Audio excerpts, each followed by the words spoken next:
Black Star Network is here. Oh, no punches! I'm real revolutionary right now. Black power. Support this man, Black Media. He makes sure that our stories are told. Thank you for being the voice of Black America, Roland. Stay black. I love y'all. All momentum we have now, we have to keep this going. The video looks phenomenal. See, this difference between Black Star Network and Black-owned media and something like CNN. You can't be Black-owned media and be scared. It's time to be smart. Bring your eyeballs home. You dig?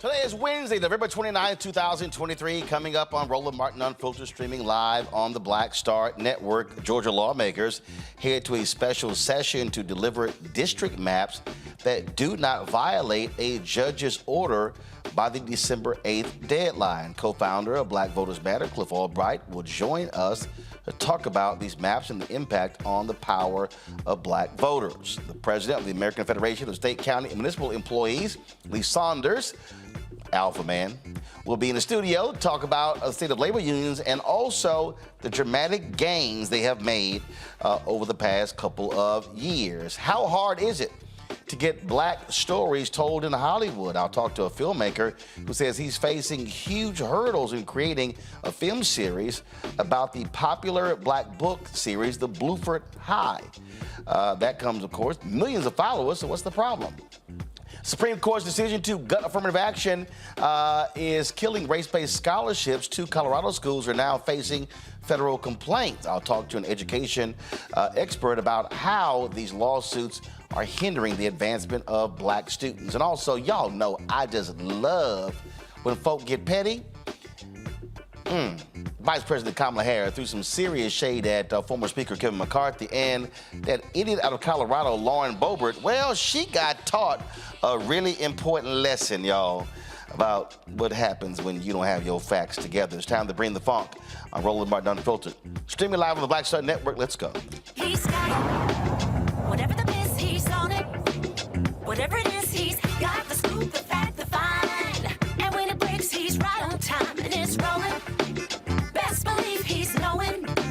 Putting it down from sports to news to politics. With entertainment just for kicks, he's rolling. It's on go, roll, y'all. It's Roland Martin, rolling with Roland now. He's funky, he's fresh, he's real, the best, you know he's Roland Martin now.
The battle over black power continues. In Georgia, lawmakers begin a special session to redraw the state's political maps after a federal judge ruled that the current district lines illegally dilute the power of black voters. The new maps could affect the balance of power in the state legislature as well as Congress, but Republicans are fighting to hold on to a very narrow U.S. House majority. Georgia lawmakers have until December 8th to approve maps that comply with the Federal Voting Rights Act. In October, U.S. District Court Judge Stephen Jones ordered the Georgia General Assembly to draw an additional majority black congressional district and several majority black state House and Senate seats. Joining me from Atlanta is co-founder of Black Voters Matter, Cliff Albright. Cliff, glad to have you here. So people need to understand that the Supreme Court ruled that they cannot have any role in partisan gerrymandering. Today, in New Hampshire, after Republicans took control of the Supreme Court, they ruled that no courts could have any say in gerrymandering in the state, which means Republicans could do whatever they want as long as they have the power. But this is where Section 2 of the Voting Rights Act is so important, is that by hanging on to a thread because they invalidated Section 4, Section 2 has been used in Georgia, Louisiana, Alabama, other places to protect the rights of African Americans. And in the case of Georgia, we're seeing how Republicans were basically diluting black power, not allowing black folks to be able to maximize the power, and these new maps could very well create the additional districts that it could break the supermajority control Republicans have in the legislature in the state, but also impact what happens in D.C. Right, exactly, Roland. And what we're seeing in Georgia is the Georgia Republicans basically taking the page right out of what the Alabama Republicans had tried to do previously, which is almost ignoring the court. I mean, they're being a little bit more sophisticated, a little bit more surgical in Georgia than what they did in Alabama, which is basically just continue to try to do their own thing. But essentially, it's the same thing. You know, what we've seen them do, today started a special session where they're supposed to go back and obey the court order, creating these extra majority black districts. And what they're doing, and it's the traditional, within these circles, we talk about, cracking and packing, right? And what they're doing is they're literally using black folks as chess pieces. They're literally using black folks as pieces on a board and just kind of shifting and moving it around. So kind of trying to act like they're obeying the court order by saying, oh, okay, we'll get you a couple more districts. But at the same time, literally weakening and further diluting. I mean, they're actually doubling down on the vote dilution. They're further diluting the black vote in some of the other districts. And so we wind up in the same place, still not having the representation that we're supposed to have, still not having the representation that the court ordered. It's both a violation of at best, the spirit of the court order, and at worst, just an outright refusal to obey the court's ruling. But it's also important for black people to learn not to get played. So one of the things that they try to do is, we're going to create these black districts, but let's dilute black voters to hurt white Democrats that have been elected. And so what ends up happening is Republicans still maintain power, knowing full well that black folks vote 90% for Democrats. Yeah, exactly. They actually kill two birds with one stone. They maintain their power. And they also create this dynamic, because if this is allowed to stand, what you're sure to have is some amount of jockeying or, dissension amongst the Democratic ranks. White Democrats say, I'm losing power because we had to create these extra districts for black folks. And so, yes, it's a lesson in black folks not being played, and also white folks not falling for the okie doke, white Democrats even not falling for the okie doke. But at the end of the day, it's too early for us to concede this ground, right? We are still in the fight. We had people testifying today at these hearings. We're going to have some more people testifying. We're trying to bring folks up from different parts of the state so that they can testify at these hearings. And at the end of the day, what this points out, it points out several things. But one of the things we got to keep in mind even as we roll into 24, with the second year of this Republican control of Congress, what this reminds us of is we've got to have, you referred to it, the Voting Rights Act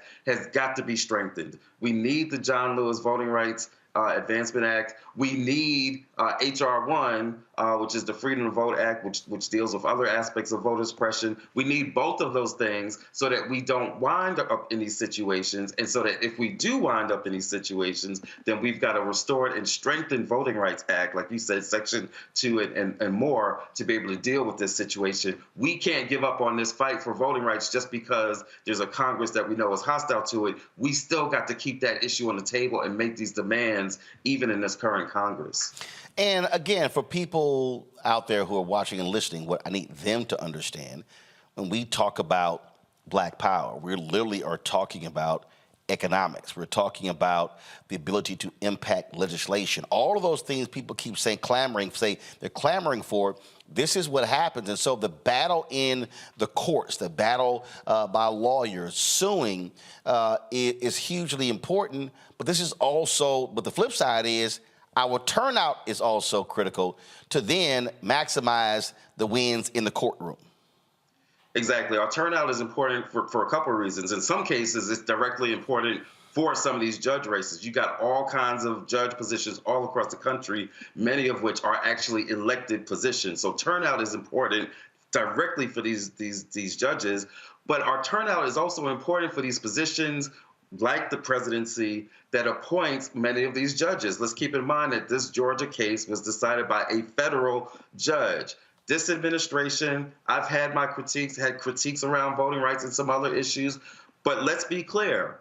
This administration has appointed a record number of judges of color, including Black women, including a Supreme Court justice named Ketanji. These are not matters of just, and it's not just that they've appointed Black folks, they've appointed Black folks from different perspectives than the usual. Public defenders, defense attorneys, civil rights attorneys, right? And so who is in this administration, who is in the presidency matters. If the orange man gets to go back and remember 95% of the people he appointed were old white males or young white males, but were white males.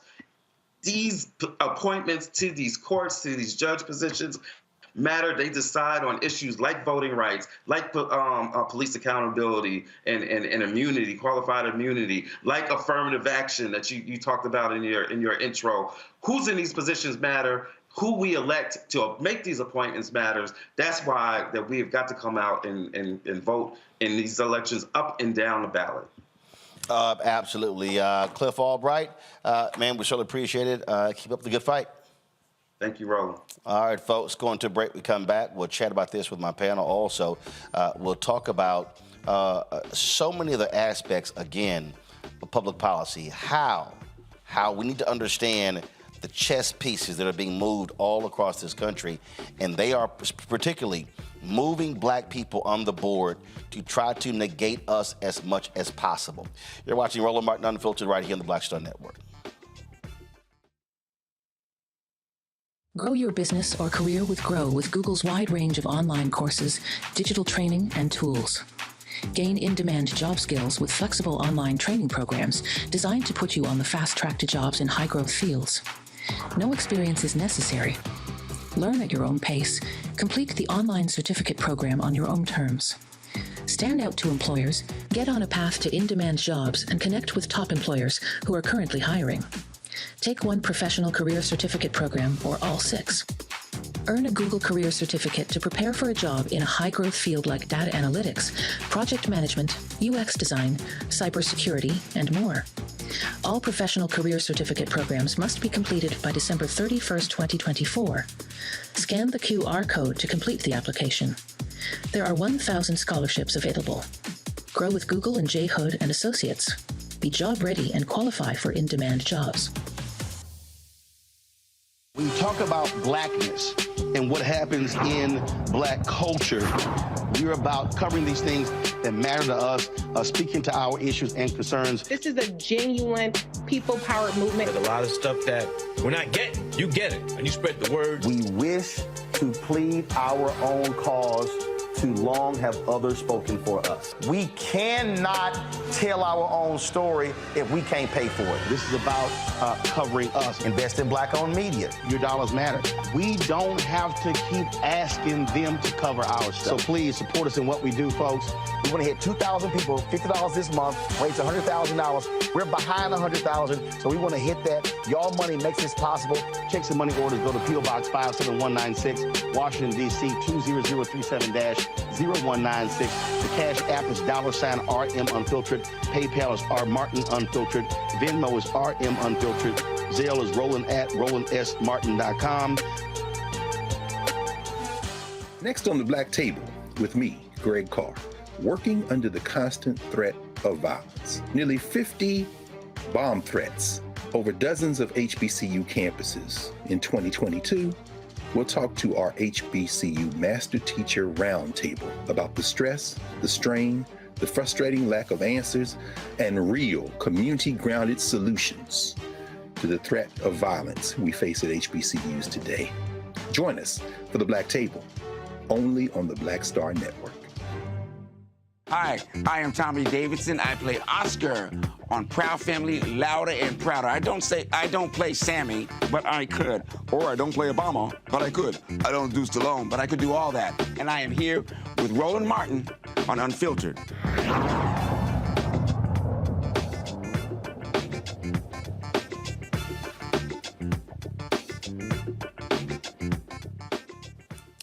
All right, folks, introducing our panel for today. Robert Patillo, host, People, Passion, Politics, News and Talk 1380, WALK out of Atlanta. Rebecca Carruthers, Vice President, Fair Election Center, Washington, D.C. Scott Bolden, attorney, former chair of the National Bar Association and D.C. Chamber of Commerce's Political Action Committee is also out of D.C. Glad to have all three of you here. Robert, I'll start with you. Georgia, again, latest state. We look at Louisiana, Mississippi. We look at Georgia. You got lawsuits happening in Florida as well. So you talk about multiple states here where lawsuits are happening to fight for the interests of black voters. You know, I find it interesting that every single election cycle, Republicans try to convince us that there's no such thing as voter suppression. They're not trying to play around with the votes, and then the courts come back and say the exact opposite. This is why we have to have the right, the Freedom to Vote Act. We have seen the dissecting, the diluting of the Voting Rights Act over the course of the last 2 decades. We've knocked it out section by section, and now we're basically down to Section 2, protecting these districts from being rewritten by these conservative judges and by these conservative legislators. But remember, this is dependent on the federal court and the federal judiciary. Republicans have been packing the federal bench over the course of the last 15 years or so with their justices. We have a 6-3 majority for conservatives on the Supreme Court. We need new legislation to reset that clock, and that has to be the kind of raison d'etre of Democrats in 2024, because regardless of what you do, if you do not have a protected right to vote, all other rights flow from that. If the votes aren't going to be counted correctly, if we're not going to have any integrity in the way that our electoral process happens, where you can use these electoral schemes, as Reverend Jackson calls them, to take away the franchise from individuals, then you end up in a non-representative democracy, which is exactly what they want. And until the Democrats take this seriously and start putting real money in voter education on this issue of voter suppression, messaging to candidates on the state, local, and national level on voter suppression, taking this out of those weeds of only being something that black folks and civil rights people care about, this being a quote-unquote black issue, they're going to find themselves missing a few million votes on Election Day. It's time for them to take some serious steps towards putting money behind this and ensuring that we're fighting against voter suppression on the state, local, and national level. It has to be done this election cycle. Next time will be too late. You know, I'm really cracking up, Rebecca, at Republicans and the games that they play. Go to my iPad. So the Republicans are responding to a voter suppression lawsuit. And I love this here. They go, despite laws, over the last decade, Georgia has seen an unprecedented surge in individuals and organizations seeking to accost voters waiting in the polling line. It started with organizations setting up tables within the 150-foot buffer zone, claiming they were nonpartisan or conducting research. Then they say, which led to Georgia to ban that practice within the polling place and polling line zones. Oh, I love this one. Then groups began to realize that the best way to approach voters as they waited in line was to provide the voters with small items like food, water bottles, or ponchos. Well, let's see. If Republicans were not shutting down voting locations, you wouldn't have the long-ass lines, Rebecca. So there'll be no need for food and water because you wouldn't be waiting 2, 3, 4 hours to vote. Or rolling waiting 9, 10, 11, 12 hours to vote. That's what we've seen in Georgia. No group, no nonprofit, no political party, no community group actually wants to have to set up and give food and water and basic necessities for folks trying to vote, especially when they could go out to the suburbs and it takes 5 minutes or less for those people to vote in the same election on the same day. This is about resources. You know, as we go into 2024, not only is Section 5 of the VRA not in effect, Section 5, Section 4, Section 3. Now we have even Section 2 looking at the 8th Circuit, which is Nebraska, it's Arkansas, it's Missouri, it's North Dakota, it's South Dakota, it's Iowa, it's Minnesota. So there are Native American groups who are actively suing in federal court because their rights are being denied. And now the 8th Circuit is saying that they can no longer, now the 8th Circuit is saying that they can no longer seek a private right of action to seek, relief in North Dakota and South Dakota. We have Black voters in Nebraska. We have Black voters in CBC districts in Missouri. That's now going into election without proper protections. So just like I've done on this show before, hey, Chuck Schumer, if Democrats are in the majority on January 2025 in the Senate, I need you to negotiate in that rules package that when it comes to closure rules, meaning in order to end debate on a particular subject or topic on a piece of legislation that's on the floor, I need you to allow for a simple majority on voting rights packages so we can make sure that the John Lewis Voting Rights Advancement Act gets passed in the next Congress. You know, Scott, it is, when I listen to a bunch of these yahoos out here and these people talk, if I hear another damn rapper trying to have a conversation about public policy and they know what the hell they're talking about, I'm probably cuss somebody out. And what I keep trying to explain to people is called big picture, long term. Big picture, long term. If you're able to control the White House and you're able to control the U.S. Senate, then you keep getting to appoint and confirm federal judges. That means when these voting rights cases come up, when you have these death penalty appeals cases that come up, when you have many other cases, you stand a better chance of getting favorable judges. That matters. Trump appointed 234 federal judges. Biden has appointed 150 federal judges. 50 of those are African American. You could say between now and election year next year, there probably will be another 25 to 50 federal judges, so he'll be up to 200. You win a second term, you're going to probably get another 200 plus judges. That means that's 400 judges in 8 years. There are only around 900 active federal judges. So that means you damn near appointed half of them. And so for the people out there yelling and screaming, saying they're going to sit the election out, understand what that means. All of these things are connected. Who hears cases has a direct role in how these judicial decisions are coming down. Scott. Scott, you on mute? Yeah. See, you can't trust these Capitals at all. Here we go. You got that alpha shit on. Don't hate. It's confusing. It's confusing. It's not confusing. You know Alpha's your daddy. Plus, Founders Day is on Monday. No damn Alpha. He was an independent. Anyway. Run your mouth. Run your mouth. The point is, you're right, those 400 judges. And if you look at since 2015 or 16, when Trump was elected, the federal judiciary, while he appointed 200 or more, the federal judiciary has been pretty strong for us in regard to these Voting Rights Act cases. Supreme Court certainly hasn't been, but they have. You appoint another 200, right? You got a shot because these courts are demanding that these states redraw these districts the right way. And for your listening audience, let me be real clear. Adding black people, making a black majority when you have a lot of black people in one jurisdiction and adding more isn't expanding the voter pool or isn't creating new districts. The Supreme Court and many of the circuit courts have said that.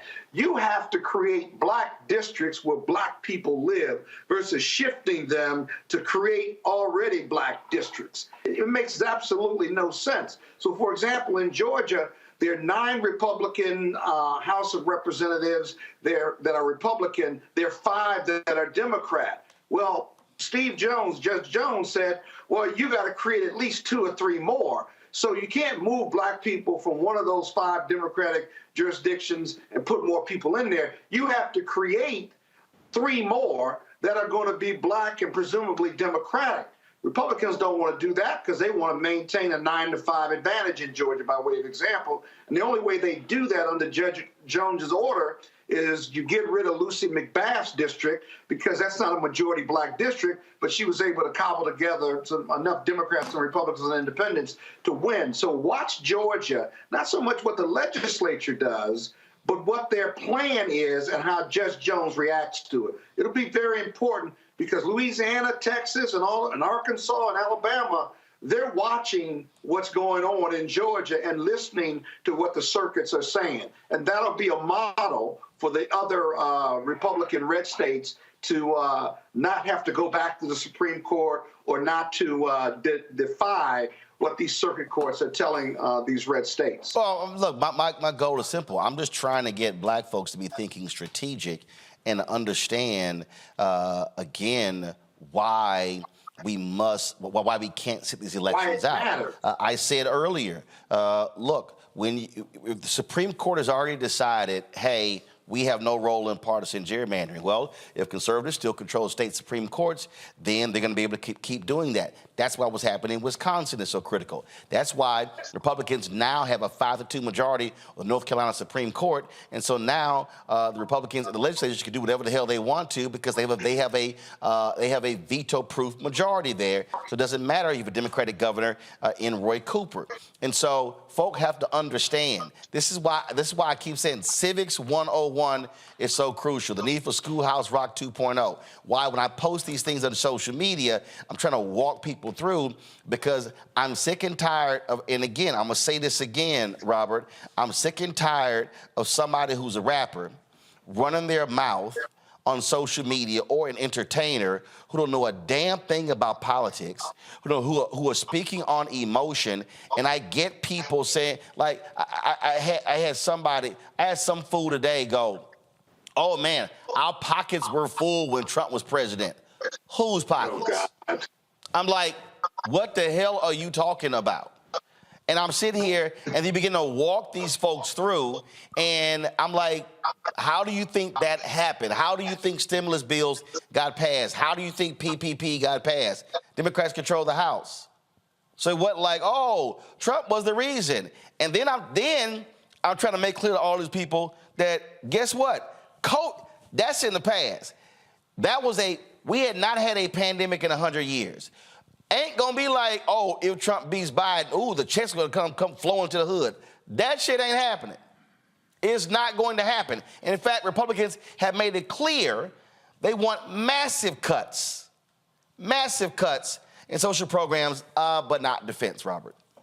Well, Roland, 2 points I want to make. One, on the Supreme Court saying they're not going to be involved in partisan gerrymandering. This Supreme Court has shown they don't give a damn about what the court has said previously. They do not care about precedents. They do not care about stare decisis. They do not care about anything that has happened before last Tuesday. And for that reason, there's nothing that leads me to believe they will not take up one of these voting rights cases for the express purpose of getting rid of Section 2 and effectively killing the Voting Rights Act. Well, same thing happened with abortion because the Mississippi case, Mississippi did not ask for Roe v. Wade to be overturned. They just went ahead and did it.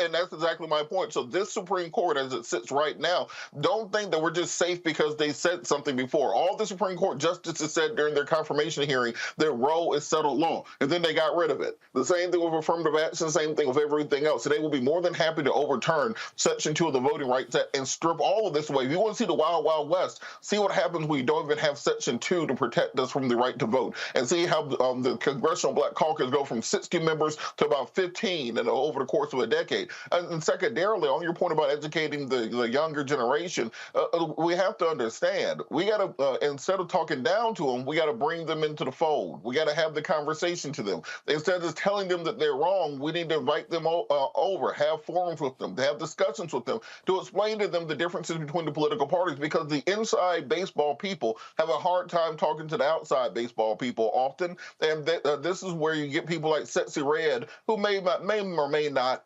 understand politics the most. She don't. People in the trip. Well, hey, look. Well, if she doesn't, we need to. No, actually don't. And talk to her and help her to understand. And she's not sexy. Things better. I'm not talking about a young pregnant lady. I'm hoping she has the best for her and her child, and hope her career is prosperous. But let's help to educate people so that they do a better job of being able to articulate to our community the needs that we have going forward, and that the people who just sent you the free check a few years ago did not want to send you the free check, want to take the check back, and have the reason that there's a hood in the first place to send the check to is because of the policies they put in place over the course of the last century. I am not going to allow stuck-on stupid people to keep lying. We're going to keep telling the truth, keep putting it out there, and I'm going to keep busting these people like I did that Trump-loving brother from Rhode Island who went on Fox News and repeated his lies. And Lawrence B. Jones, that boy ain't the brightest bulb in the dark room. He didn't push back on nothing because they don't mind the folks lying. So we simply not going to allow the lies to move forward. All right, hold tight 1 second. We come back. We're going to talk about how successful unions have been in 2023. Election is 1 year out, and how people are now going, you know what? Them unions ain't bad.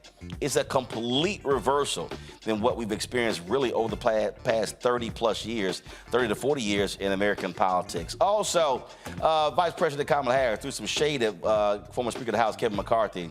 I'm here for all of it, and I can't wait to show it. And then also, Lauren Boebert, one of the dumbest people in the history of Congress, she got embarrassed again on television. And speaking of embarrassing, I've got something for Scott and his Kappas. I can't wait. You're watching Roland Martin Unfiltered on the Black Star Network. Be sure to support our Brina Funk fan club. Your dollars are critically important for us to do what we do. I told y'all, we out here fighting the good fight with these advertisers. But in many, I told you, they're spending 0.5 to 1% of an annual $322 billion with black-owned media. And remember, 23 years ago, they were spending 1% with black-owned media then. So it hasn't changed in the last 2 decades. And so your support is critical. We're about $230,000 short of our donor goal for this year. And so you can send your check and money orders to P.O. Box 57196, Washington, D.C., 20037-0196. Again, our goal, we ask folks to give on average $50 each. That's $4.19 a month, 13 cents a day. If you can't give that, we have people who've given us $1, $5, $10. We appreciate that. We've had people giving us $100, $500, $1,000. We appreciate that as well. But again, your support is critical. There's a lot of things that we have planned in 2024, trying to go across this country, the things that Robert talked about, having those conversations, those town hall discussions in different places. And so please help us do so. Cash App, $RM Unfiltered, PayPal, Martin Unfiltered. Venmo is RM Unfiltered, Zelle, RolandSMartin.com, RolandMartinUnfiltered.com. Then when I lay out to you, what have you paid for? For instance, we have our 24-hour, 7-day-a-week streaming channel. We literally are on 4 different platforms as we speak. You can watch our streaming channel on Amazon News by going to Amazon Fire and go to Amazon News. Also tell Alexa play news from the Black Star Network. Check us out on Plex TV, Amazon Freevee. And also when you go to the live TV grid for Amazon Prime Video, we're right there with the other news networks as well. Plus, you can download the Black Star Network app, Apple phone, Android phone, Apple TV, Android TV, Roku, Amazon Fire TV, Xbox One, Samsung Smart TV. We'll be right back. hatred on the streets. A horrific scene, a white nationalist rally that descended into deadly violence. White people are losing their damn minds. As an angry pro-Trump mob storms the U.S. Capitol, we've seen shooting. We're about to see the rise of what I call white minority resistance. We have seen white folks in this country who simply cannot tolerate black folks voting. I think what we're seeing is the inevitable result of violent denial. This is part of American history. Every time that people of color have made progress, whether real or symbolic, there has been what Carol Anderson at Emory University calls white rage as a backlash. This is the rise of the Proud Boys and the Boogaloo Boys. America, there's going to be more of this. Here's all the Proud Boys, guys. This country is getting increasingly racist in its behaviors and its attitudes because of the fear of white people. The fear that they're taking our jobs, they're taking our resources, they're taking our women. This is white fear.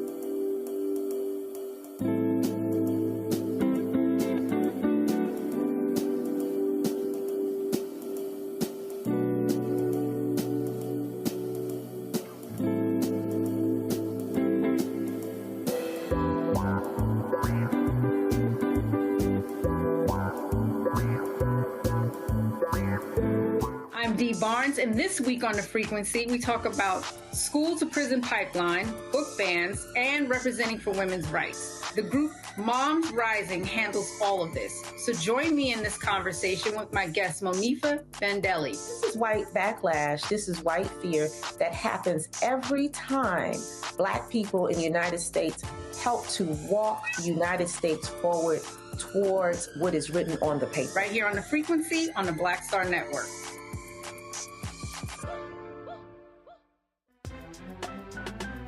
I'm Faraji Muhammad, live from LA.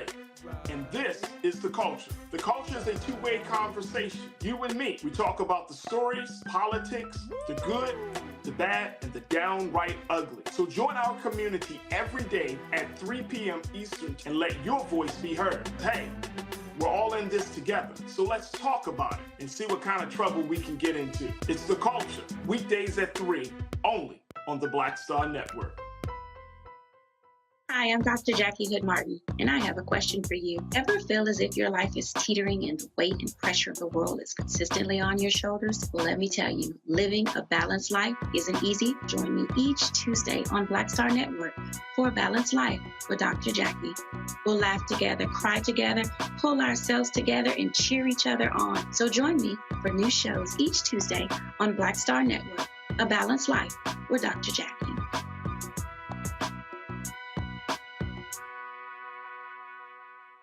Hi, I'm Jo Marie Payton, voice of Sugar Mama on Disney's Louder and Prouder Disney Plus, and I'm with Roland Martin on Unfiltered.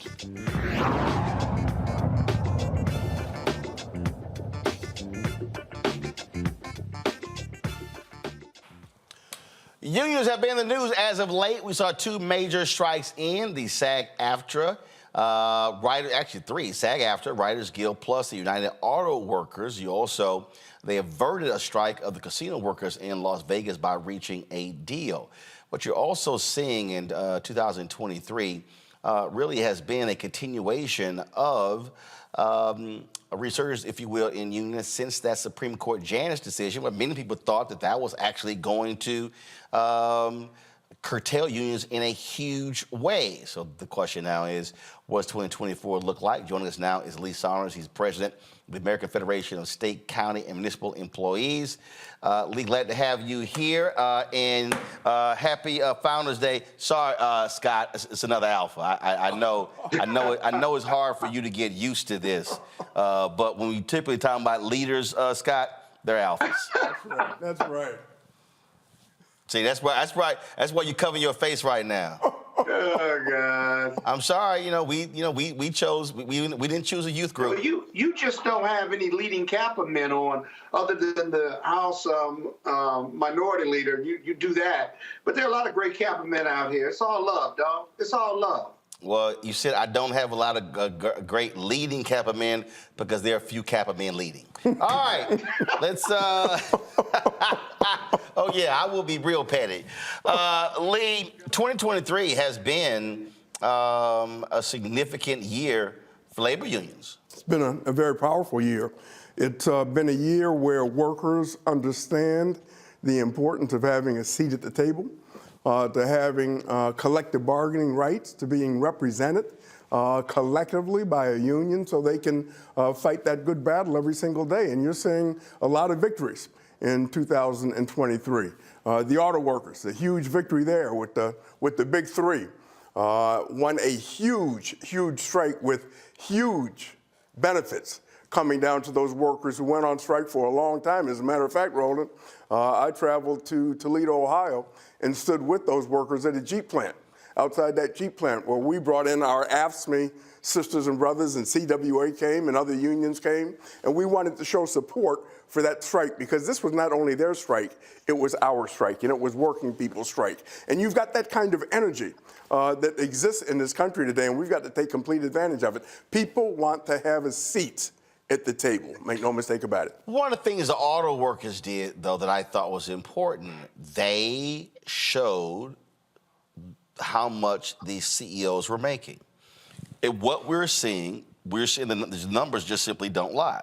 We have seen this massive gap in terms of pay, in terms of workers and executives.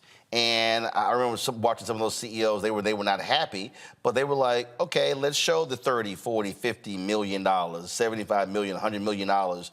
Then when you see these people, there was an Australian, we showed it on here, there was some dude in Australia who was complaining that workers have too much power. And he was saying we needed unemployment to go up by 5 points, whatever, because workers were making too many demands. We saw the same thing happening here in this country when inflation was high. People like Larry Summers and others who were saying, oh, we need to have higher unemployment, which to me was the dumbest thing in the world, because they were mad that people were saying, I'm not getting paid enough money. Well, let me just throw out a couple of facts, okay? The average CEO makes 350 times more in this country than the average worker. Which was not the case in the early 70s. In the 60s, it was 26 times. 26 times the average worker versus 350 times right now in this country. Workers are pissed off, and they're angry, and they're mad. And they understand the importance of having that collective voice, and they're standing up. And they're saying enough is enough. And if we've got to take it out on strike, that's exactly what we're going to do. You saw it with the UAW. You saw it with Kaiser, the Kaiser workers, the hospital chain. You saw it with the actors. You saw it with the Screen Guild. You saw it with so many workers across the country, teachers in Portland, Oregon. People are saying enough is enough. This is not a fair system, and we've got to make our voices heard to fight back like never before, and that's exactly what's happening, and you're going to see that momentum continue in days and years down the road. I think one of the things that, again, and those of us who are old enough to understand, when you talk about Reagan comes in, and then, you had this firing the air traffic controllers, this whole targeting of demonizing union workers, using examples, this person barely working, getting paid. And people bought into this idea of, that's what's hindering us from being able to be rich as well. Then all of a sudden, they start seeing people making more demands on work more with less. But you're going to get paid less while these executives are getting paid more.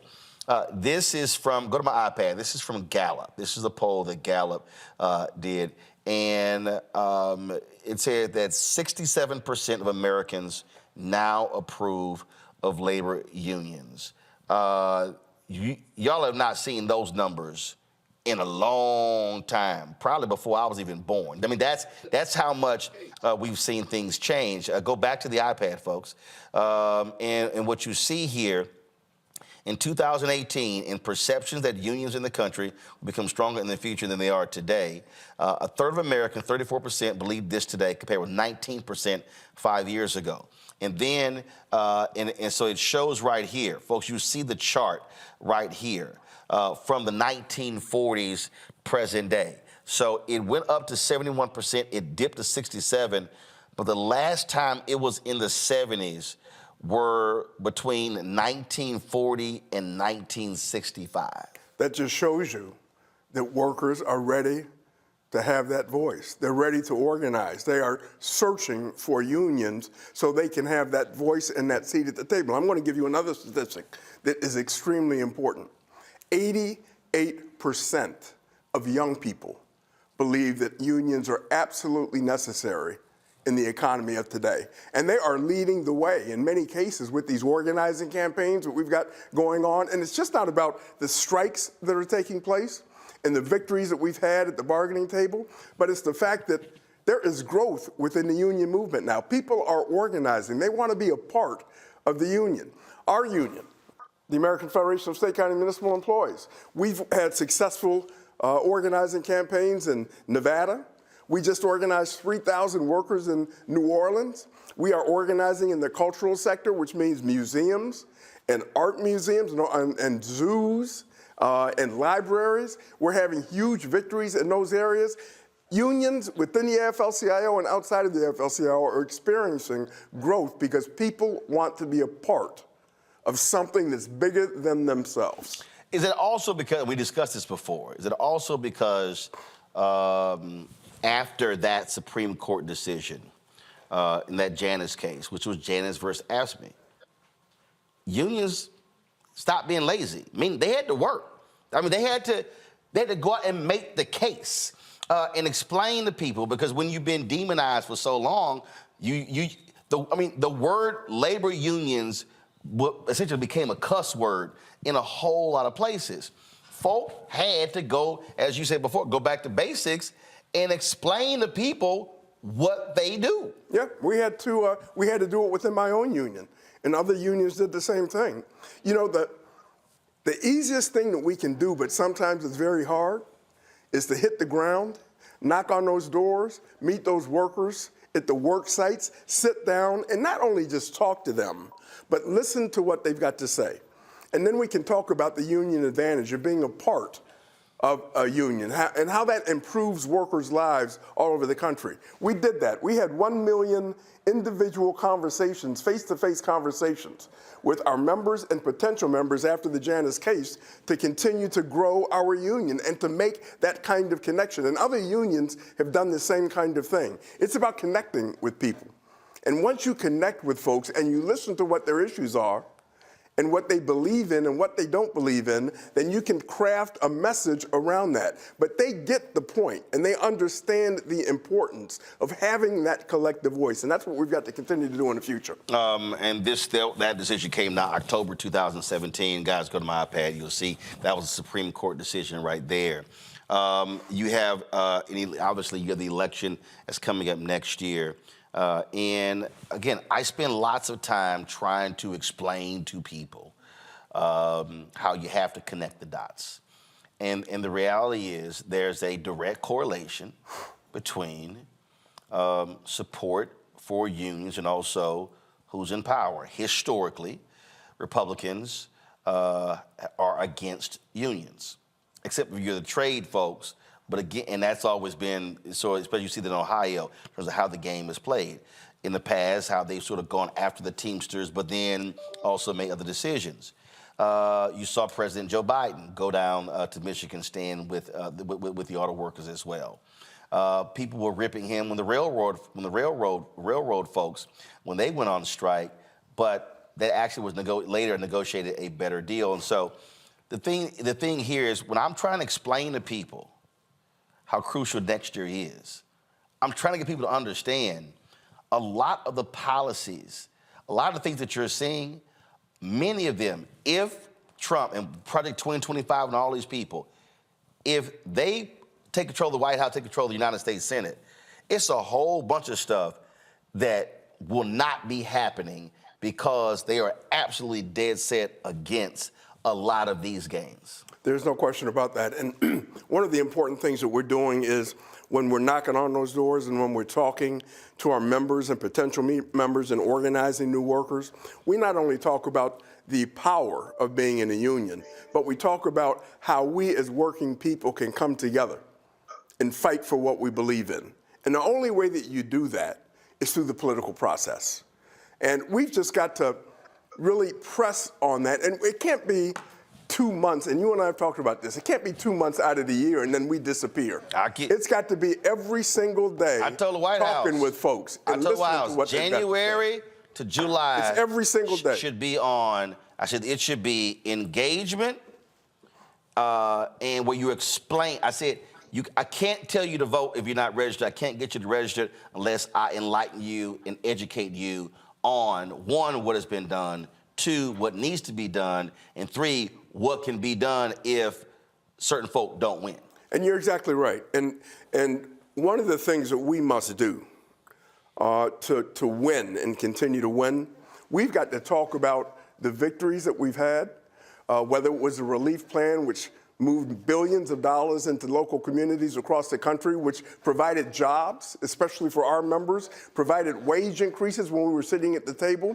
The infrastructure bill, we've got to talk about that, the reduction in prescription drug prices. We've got to say these things are happening. This has happened. This has been done.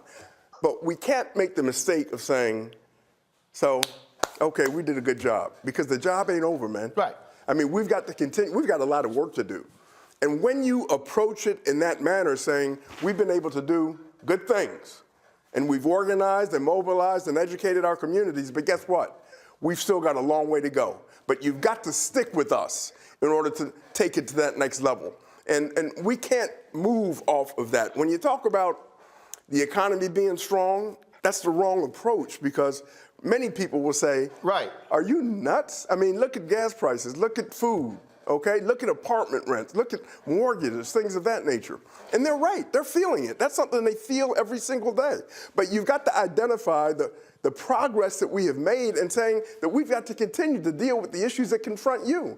But if, in fact, you sit out or you don't vote, or if you vote the wrong way, those things that we won will be taken away from you, and there will be no possibility of winning the things that you need. Yeah, I mean, I try to constantly explain to people, folk, stop acting as if we did not go through a worldwide pandemic.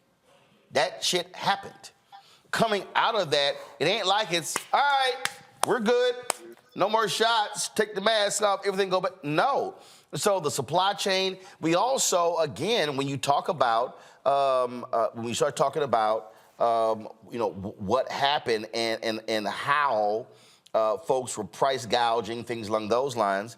I've said this, Biden, Democrats should be hitting that thing constantly. Robert Rice posted this here, go to my iPad. Reminder, corporations can get away with price gouging because they face little competition. If markets were competitive, companies will keep their prices down.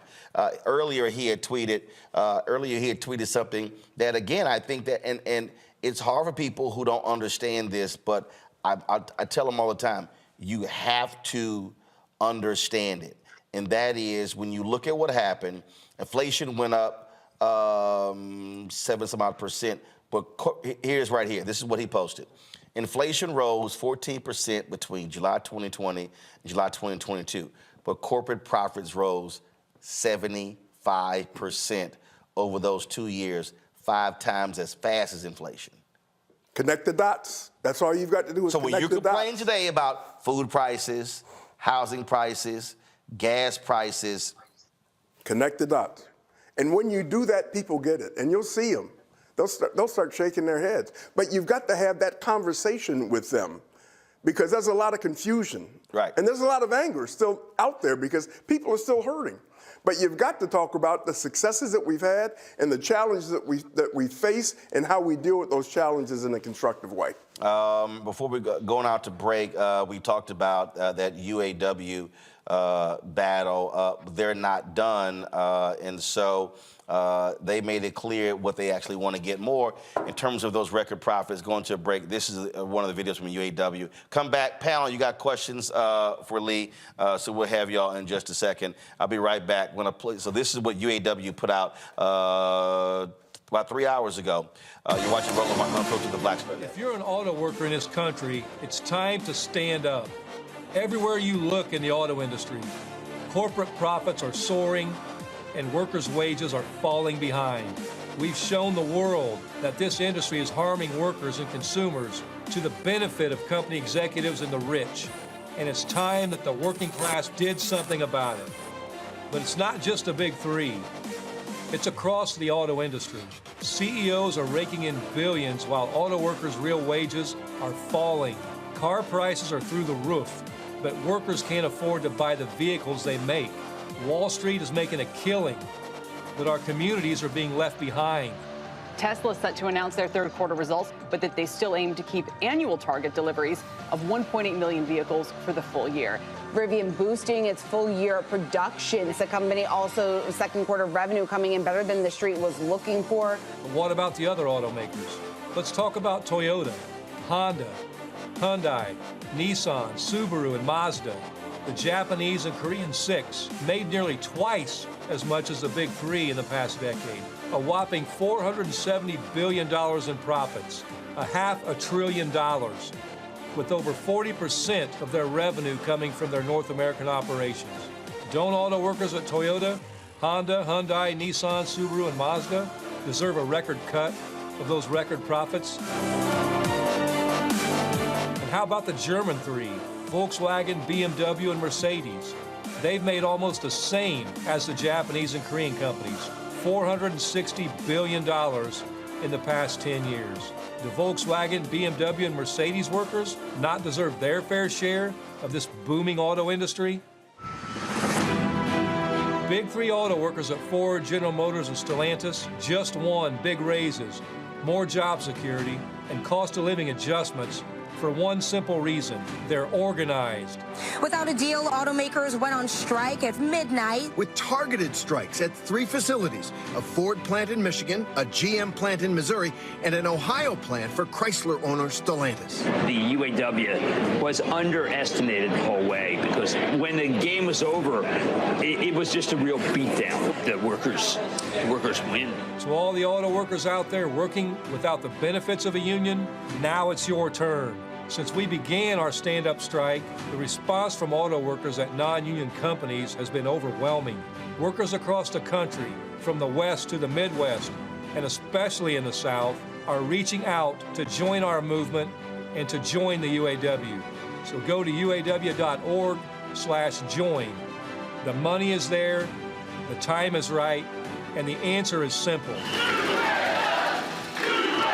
You don't have to live paycheck to paycheck. You don't have to worry about how you're going to pay your rent or feed your family while the company makes billions. A better life is out there. It starts with you, UAW.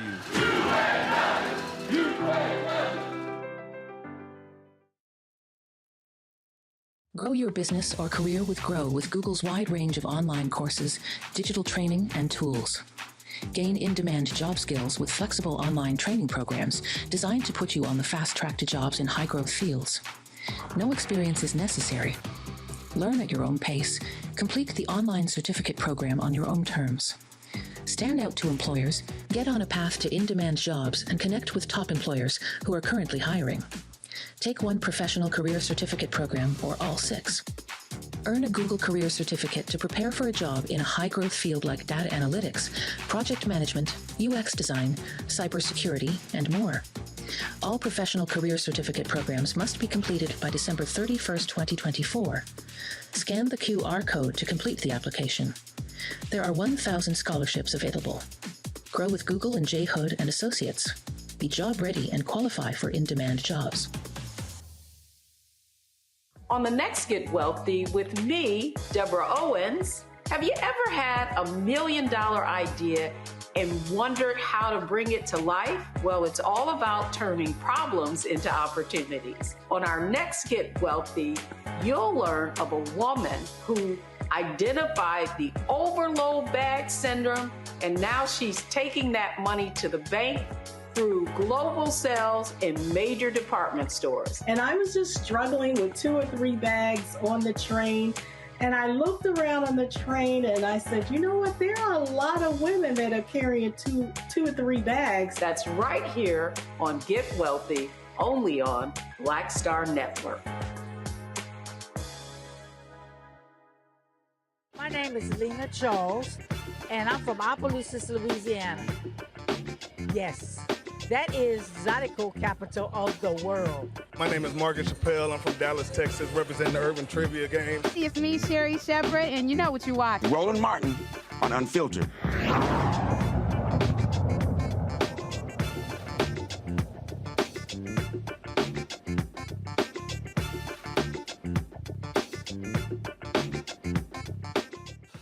All right, folks, welcome back. We're chatting with Lee Saunders, President, American Federation of State, County, and Municipal Employees. Questions from the panel. Rebecca, you first.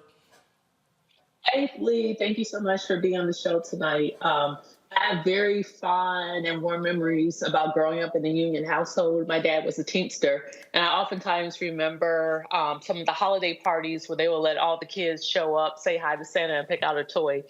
The reason why I bring that up is that union jobs are good middle-class jobs. And one thing that I've noticed, there are certain sectors that are racially diverse, but then there are other certain union sectors, like some of the building trades, that's still largely white male. What are unions collectively doing to make sure that they have diverse members within their unions, diverse people actually getting these good, stable, middle-class jobs? Well, I want to challenge you just a little bit with the building trades, because I have worked very closely with them. They are doing quite a bit in the minority communities across the country, as far as apprenticeship programs and going to the high schools and talking with potential building trades members to enter these apprenticeship programs to come and work with those employers that have relationships with the building trades, so that they can go through and graduate from those apprenticeship programs and have meaningful jobs, good paying jobs across the country. They are concentrating that effort in urban areas across the country. So I think people really have got to take a closer look at what they are doing. I would not disagree with you that in the past there were problems with the building trades, but they are really breaking that mold right now, and they're trying to do the right thing as far as bringing in minority applicants through the apprenticeship program so they can be a part of the building trades union. Well, I've been hitting them for a long time, and because what I've been saying is there was an over-reliance on apprenticeship programs, and I kept saying, but there's people right now who are already skilled. So it's sort of like when we deal with corporate America, the folks want to come to us, they want to talk about internships. I'm like, no. I say, I get internships, but there's skilled people right now who need to be hired as well. Because that person, if they get an apprenticeship, it's going to take, 5, 10, 15 years for them to matriculate up. And so that's sort of, like I say, the trade folks ain't been happy with me for quite some time, but I've made it clear because we show, City College of Chicago did a big study, showed several $1 billion that Black Chicago was left out of because they were frozen out of those trade unions. But I think to Rebecca's point, what has to happen is again, as our workforce is getting more diversified, by 2039, we're only talking about 16 years. The majority of the workforce in America is going to be Black and brown. That work, yeah. So and those are again those are just critical, and so they have been pushed, and they should continue to be pushed. Heat, but I mean, you also got to give credit where credit is due as far as them trying to make the necessary changes and recognizing that they've had issues that they've got to deal with. All unions, and I'll speak about my union as far as organizing, and we organize mostly in the public service, in state government, nonprofit, some privates that provide public services. But Roland is right. The potential job market and the future growth within the job market is going to come from people of color.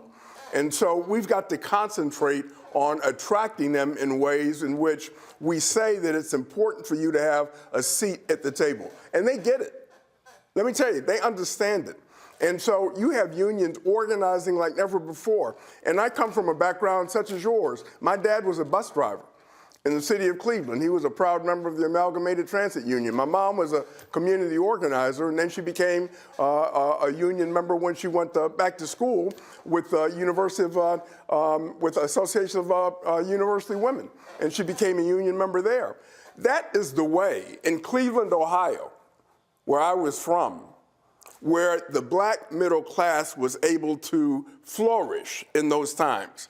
And you think about it back in those days in the 1950s and 1960s, I guess I'm kind of telling you what my age is, but that's when I was growing up. If you were living in Ohio and you had a lot of black migration from the South to the Midwest and to the North, the good jobs that a lot of black families had, it was either in the post office, it was driving the bus like my dad did, it was the UAW working at the plants, the many plants that were in Ohio, in northeastern Ohio and northwestern Ohio. It was steel and rubber. Those were good paying jobs, and they were hiring black families and black people to perform those jobs. And that's the way that we were able to grow the middle class in that state. And it's not different than what happened in Michigan or in Indiana or other states across the country. And what we've got right now is we've got to, because of the victories that we've had and the activism that is being shown by workers wanting to be a part of the union because they understand that that will benefit them in a way of having better wages, higher benefits, better pensions, better health insurance, having safety on the job. We've got to communicate that with them, the existing unions and our members, and using our members to talk to them about the importance of joining something bigger. And that's why you have the level of excitement that's existing right now across the country, because people see that if you do that, then you can win. That you can win this battle and you can turn the tide and you can have that seat at the table and you can receive fair wages and benefits. And that's what we've got to promote across the country. And we will be promoting it in communities of color as well, because that essentially, if you look forward, that's where the jobs it's going to be going to people of color. I mean, that's just the nature of the population of this country right now. So we've got to adjust to it. Robert? Thank you so much for that answer. And similar to Rebecca, I kind of cut my teeth in civil rights, starting with union organizing. I was organizing for the Student Labor Week of Action back in college, organized campus workers, petitioning for better conditions and wages. We led organizing drives throughout the South over the course of many years. And one of the consistent issues that I've heard from rank and file union members is that when you there's a schism between the workforce at the bottom, the black and brown laborers. I used to organize for Unite Here, for example, versus the leadership of many unions. So when you get to the level into D.C. and the communications director, the director of public policy, the director of strategic planning, the legislative affairs directors, et cetera, on to the C-level of unions, you see very few black and brown faces. What is being done to help create a causeway by which young organizers, people who have put the blood, sweat, and tears in, and have also gotten the educational background, have also gotten the work experience, are able to break through and actually be part of union leadership, so the leadership actually matches the membership? Well, I will say this, and I'll look at my own union and I look at other unions. There are more African-American presidents of major unions in this country than there have ever been. And major unions, my union represents 1.4 million members across the country. So I bring that perspective to my job and the perspective that you were talking about, where I have a responsibility. And the other folks who are presidents, people of color, have a responsibility to help our communities and to provide those kinds of opportunities so somebody can take my place or somebody can take somebody else's place. And we can continue to grow the involvement of people of color through every level of our unions. I've got a very diverse workforce. I mean, and we've got a diverse membership. Within AFSCME, we have, I guess, 60% white, It's 20% African American, 20% Latino, Hispanic. I mean, and those are just, general figures. But we've got to reflect who we represent as well. And we've got to pay attention to the fact that it's not business as usual. And we've got to pay particular attention to promoting and bringing in people who look like the workforce, who will look like the future workforce. And that's a responsibility that all of us have. Scott?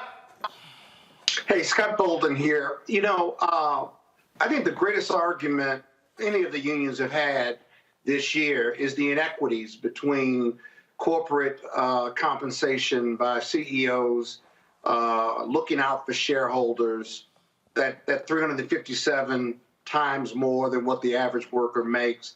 That's a huge disparity. And my question is, I saw where some of the auto manufacturers were saying this is going to cost us $9 billion more, and the cost of a car is going to increase by $557.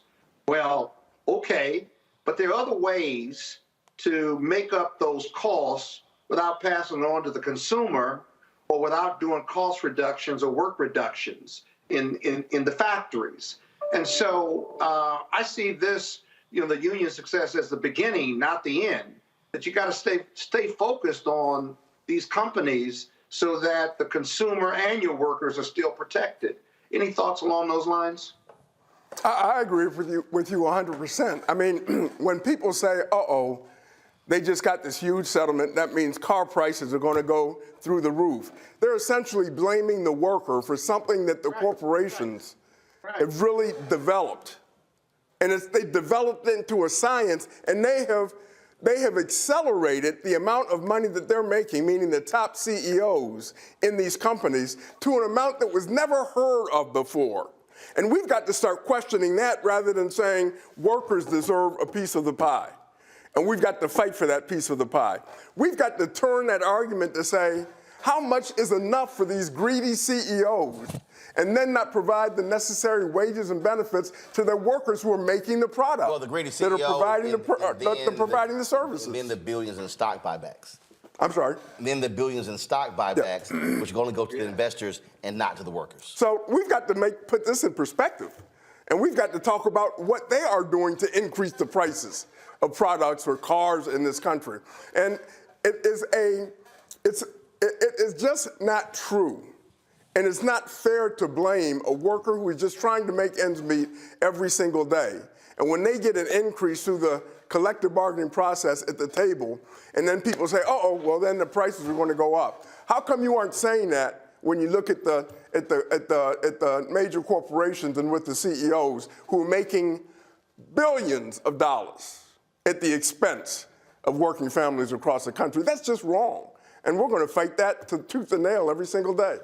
Well, it is quite interesting. In fact, the folks at the AFL-CIO put this out, and so they put out a list of highest paid CEOs. You see Blackstone, and again, for all y'all people, keep it on there. For all y'all people, I know Pierre, you're waiting my next guest, but I need y'all to understand when we talk about connecting the dots, okay?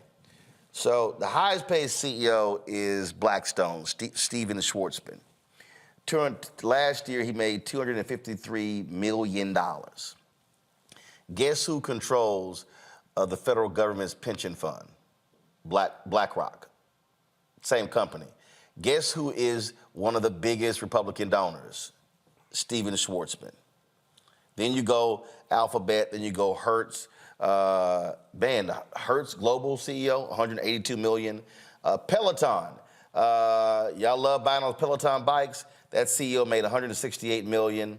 Live Nation, a lot of y'all complaining about those ticket prices and the fees at Live Nation. Live Nation's CEO made $139 million. Oracle, $138 million. And then you keep going. Look, Apple, Tim Cook made $99.4 million.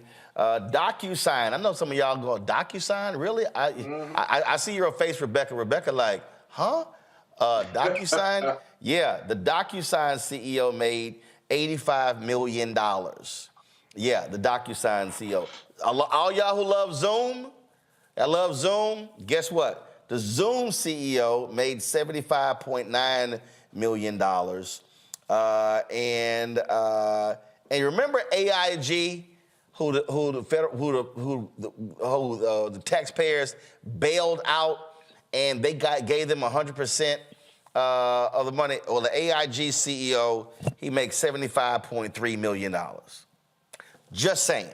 And let me just say this. Go ahead. That's their base salaries. You have other ways in which they're making money outside of their base salary that should be included in that amount. And those amounts skyrocket when you include all of the packages and the benefits and all of those other kinds of things and their buyouts and their everything that they get. That's just the base salary. Oh yeah, I remember that was a guy. Disney hired him to be their head of communications. So he had a house, I think it was in D.C. or somewhere. So they paid him they bought his house. That was $4 million, and then helped him buy the house in L.A. He wasn't there long, so then they paid that house off to move back. Oh yeah. Don't you think that's income? I mean, that's money that they're deriving from and to their benefit. They get the hookup. They get the hookup.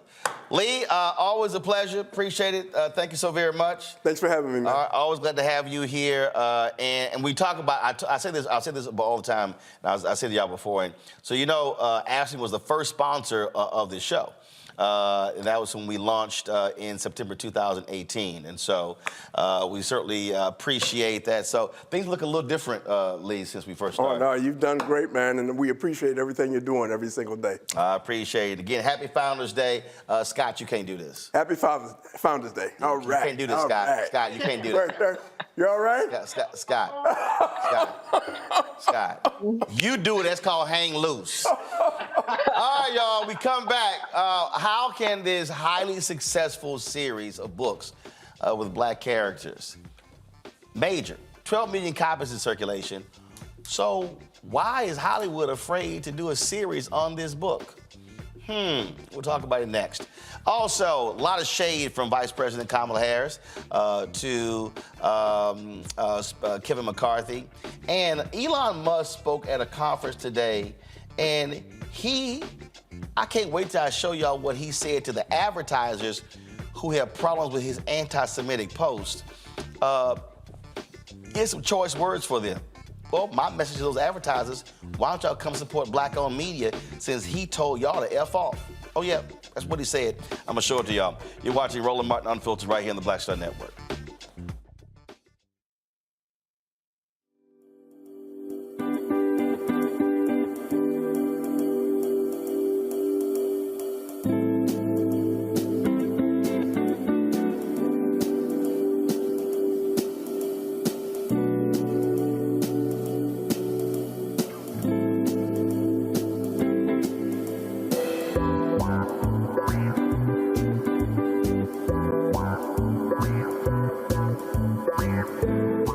I'm Dee Barnes, and this week on The Frequency, we talk about school to prison pipeline, book bans, and representing for women's rights. The group Moms Rising handles all of this. So join me in this conversation with my guest, Monifa Bandelli. This is white backlash. This is white fear that happens every time Black people in the United States help to walk the United States forward towards what is written on the paper. Right here on The Frequency on the Black Star Network.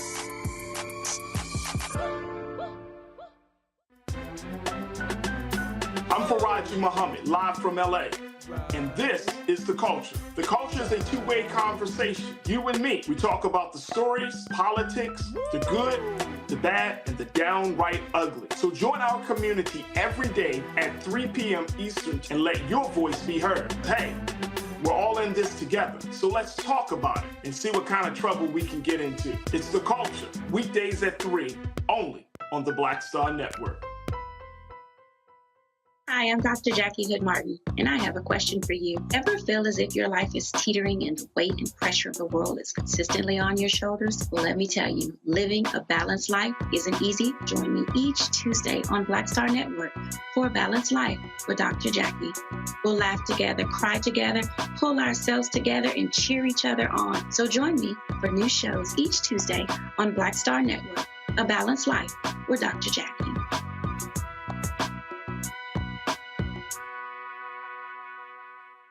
Essence Atkins. Mr. Love King of R&B, Raheem Devon. It's me, Sherry Shepard, and you know what you watch. You're watching Roland Martin, Unfiltered.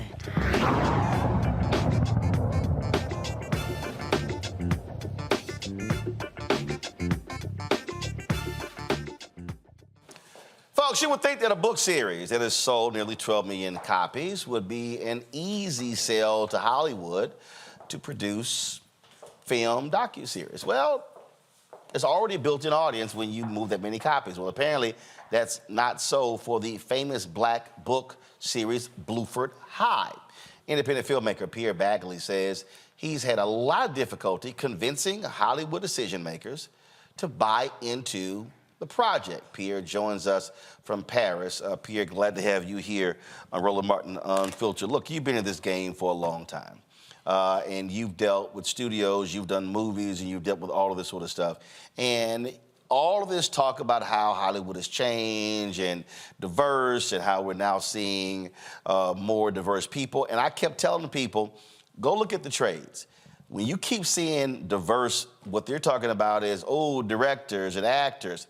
But it all comes down to who are the decision makers and the ones who are green lighting projects. Amen. Roland, let me tell you something. First of all, man, I'm so very proud of you and so very honored to be on this show because I've known you for decades. And I was watching your show, and I really could have been a part of Lee Saunders, who is the people who really are holding it up with us. But this is the same subject. This is really about control and power and overcompensation. And basically, we're not even part of the conversation. As Lee will tell you, that latest strike that they just solved around writing and actors, they didn't deal with diversity at all. And while you guys are holding it up on your end, Roland, and brothers like Lee and sisters doing labor and goods and products, ideas and stories stop wars. Ideas and stories create whole movements like Me Too and George Floyd, and we're talking about the Middle East and whose babies matter the most. It's because they don't know us. And as I have a saying, Roland, I say, when the world sees our children as their children, then they will stop the brutalization and the demonization and being afraid of them and shooting them and tasing them as soon as they see them because they look dangerous. Well, that's what Bluford's about. It's really not about me. I know I got my little Hollywood shit happening because that's what you guys expect, and I'm not talking about you, but you know what I'm saying. So when I could almost wish I could bring Lee back on here and say, brother, we need you in our side because, Roland, while you've always held it up, this is really an issue of the battle. All the hard goods, what about our ideas? Hollywood spent 100 years making us monkeys and buffoons and waiters and people who couldn't talk and all that shit. It was never true. And they never spent 1 second trying to rehabilitate us so that we could have like, for example, Roseanne, just a middle-class trailer park family. But you know what? They had love. They cared about their children. They were trying to make dinner. Well, that's what we do, too. That's what Bluford's about. It's about people coming up. They love their families. They love their mom, their dads, their children. They're doing the best they can, driving buses, whatever they got to do. There's no single parent who will say, I won't do anything for my children. But yet, those stories, man, we're invisible. And I frankly am in France because I just got tired of it. It's why Baldwin and Simone and Baker came here, because you're leaning in this effing hurricane every day over this same issue. And by the way, this is a 5-year struggle.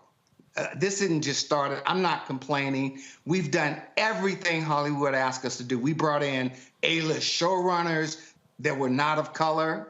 We brought in, Academy Award-winning producers and David Dinnerstein, who is a really proud partner and brother who's Jewish, who worked with me on my last film, but he won an Academy Award for Summer of Soul that Questlove directed.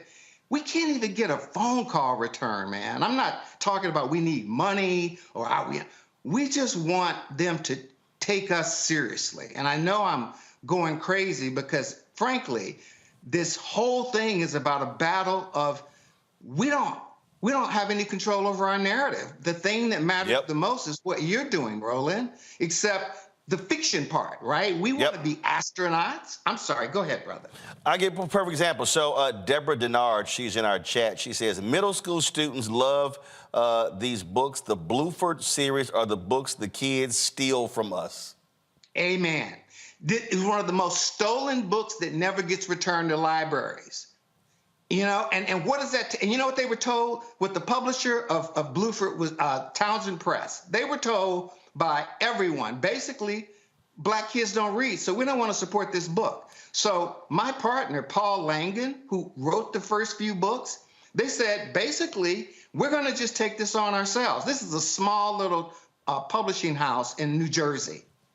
So, you know, this is not about Pierre trying to be a director. I'm going to be all right, man. God has blessed me, and I'm doing my thing, and I got free health care over here, by the way.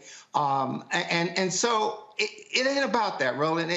If we can't start being colonels and pilots, and it shouldn't be this like red tails that happens once every 5 decades.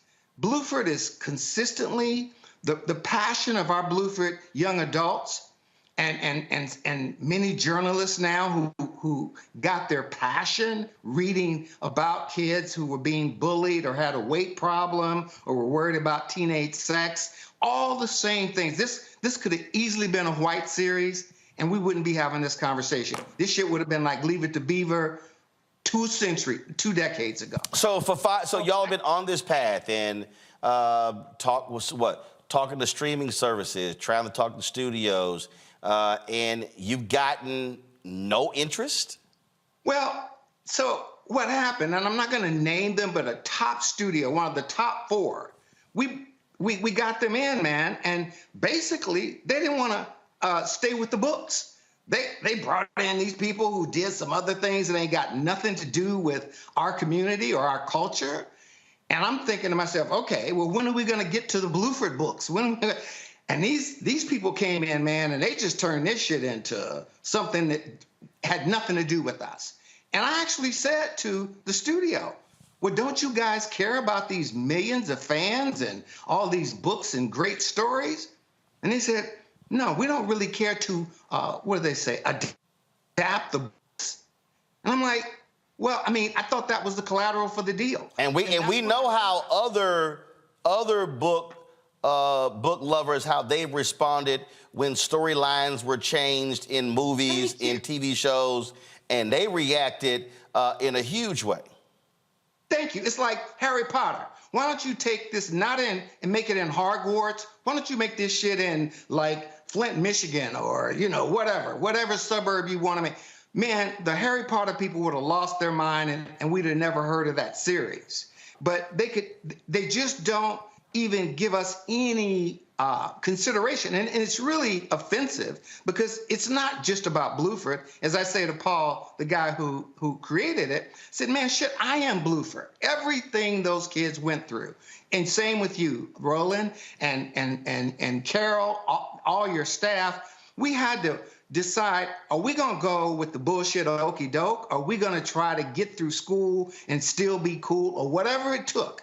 The weight, people making fun of you, not making fun of you, drugs. That's what Bluford's about. So it's like, you know what? I've got to do this. My passion is about telling our stories. And if Bluford isn't our story, nothing is. But it's middle of the road.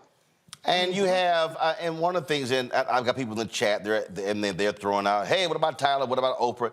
Not understanding that, again, and I had to keep reminding people, Oprah no longer owns OWN. That was a 50-50 deal. I think she still has maybe 2%. That's Warner Brothers Discovery. They own OWN Network, y'all. Tyler Perry did not buy BET. That story was a lie. I told y'all that whole deal. And even he said he was offended by the process when Paramount, in terms of how they did that. And the reality is, when you look at out here in the space, you've got upstarts like Mansa, you've got All Black out there. Even the streaming service Bob Johnson used to have, well, that was actually sold to AMC. So part of the thing that, Pierre, that people don't understand when we're having these conversations, they just automatically assume that, again, 50 Cent, he has these shows he's doing on a lot of different networks, but they don't have the infrastructure of a streaming service or a network. And that's the piece I don't think people understand when they just sort of just throw these names out and think, well, they can do it. But no, they actually are also pitching. And here's the deal. They're also telling some of them no. Ava DuVernay has pitched projects, and they've said no. And that's the whole point. It comes down to, you need a yes. Thank you. And here's the deal. You know, Bluford it's obvious, right? We don't have to pitch that too hard. We literally have 12 million books in circulation that are in schools and libraries. So if you just do the math and say, and this book started in 2001. So you literally have parents reading Bluford with their kids, and that's a true fact, right? And so our pitch should be kind of simple, because we're walking in there with the market. I'm telling you, Bluford, the nation, these young adults, these young professionals who grew up on it, they are there with us every day. I mean, we can call them, and I'm talking to them right now, and I guarantee you, when you look at your analytics, you're going to see a different market viewing this right now, because they're saying, yo, what about us? And I'm like, you know what? That's the question. And let me say something, man. I don't want to disparage anybody, but, you know, the pressure on us, Roland, is we're not doing a comedy or this shoot 'em up, you know, bad guy, bitches and hoes. They don't really want to hear it. And I get it. If I had a choice between being in the business or not, then you really have to, you know, do that. I mean, you know that. I mean, you made your own platform, brother, because you got tired of the bullshit. And that's what I'm saying. I'm like, we finally have IP that's real, talented actors, talented writers, and we've got a multi-million base. It could be as many as 50, 60 million people who are aware of this content.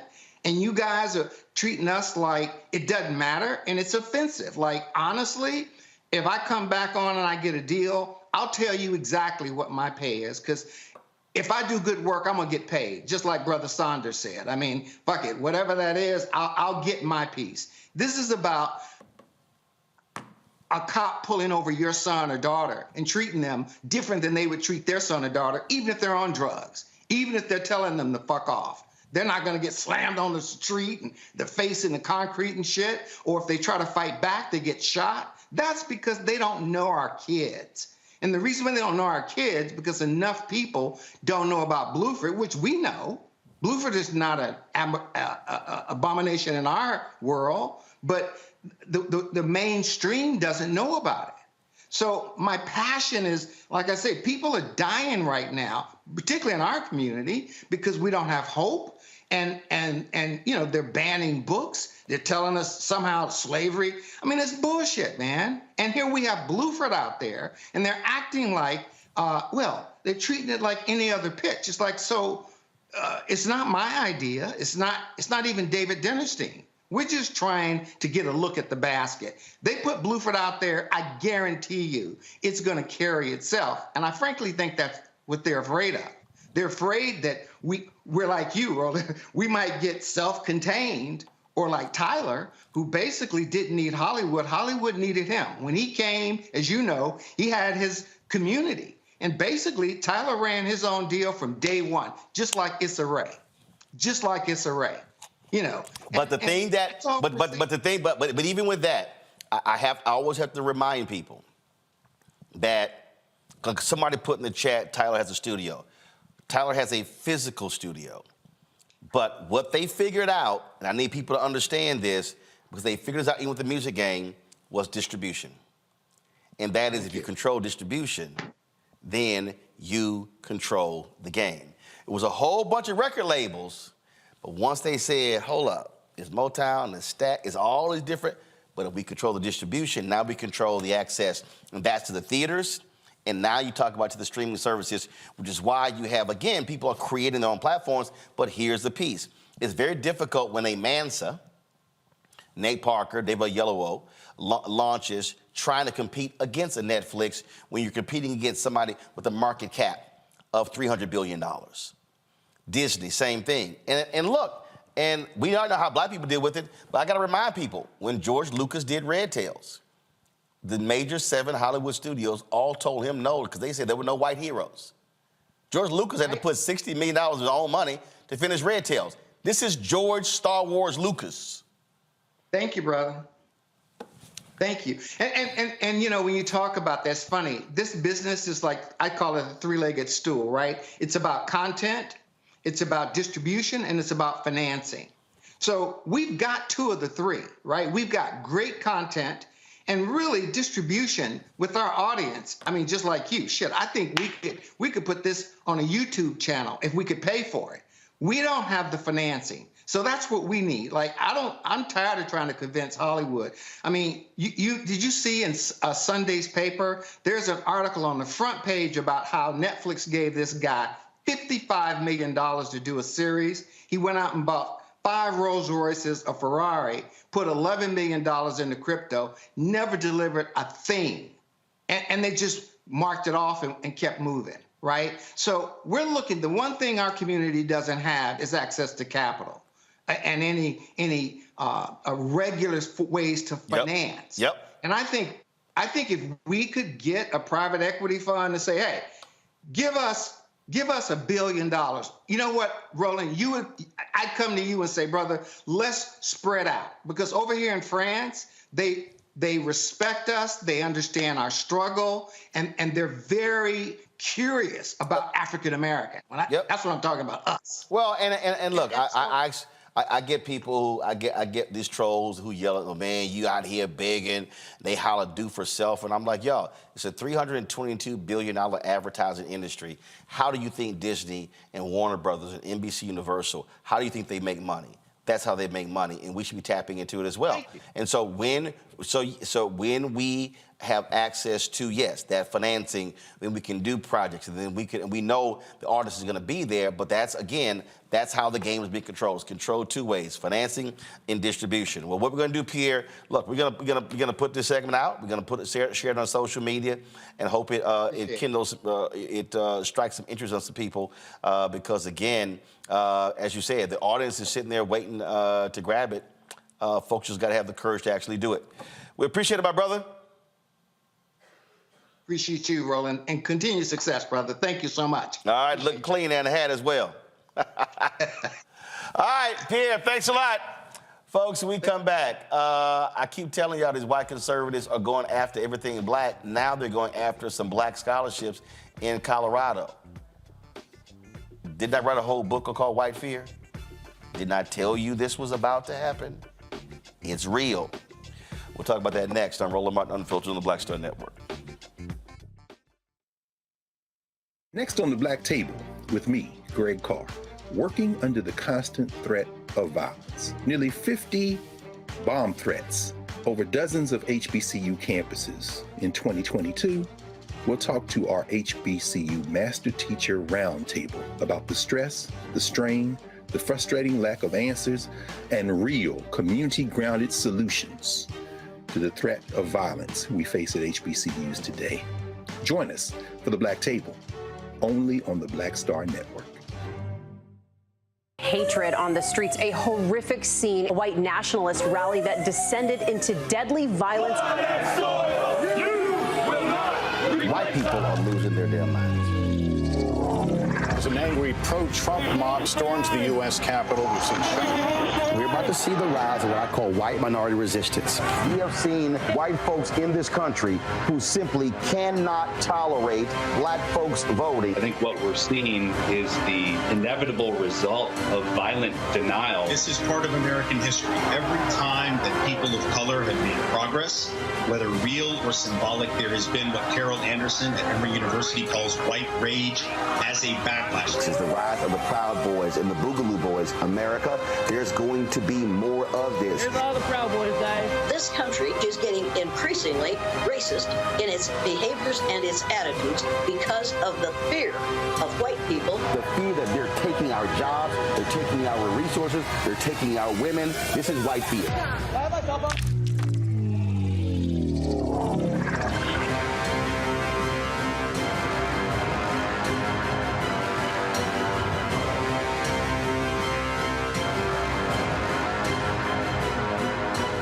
Hello, I'm Paula J. Parker.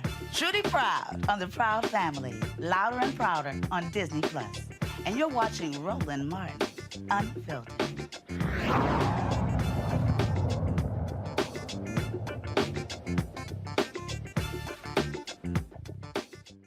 All right, folks, I'm going to get to the Colorado story in a second, but I pulled up this story that Pierre was talking about, and this shows you the sheer insanity, Scott.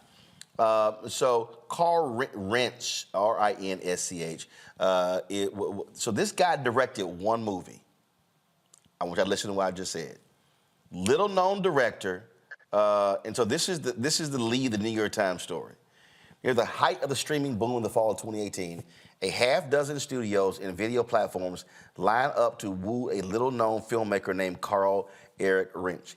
He directed one movie, 47 Ronin. It was a commercial and critical dud. But all of these folks were throwing money, and they threw $55 million at this dude to produce a series that never actually happened. That shit don't happen to black people, Scott. We gotta do 10 movies. We gotta do. I mean, but this is the game. This is what we talk about white privilege and how the game is rigged against us.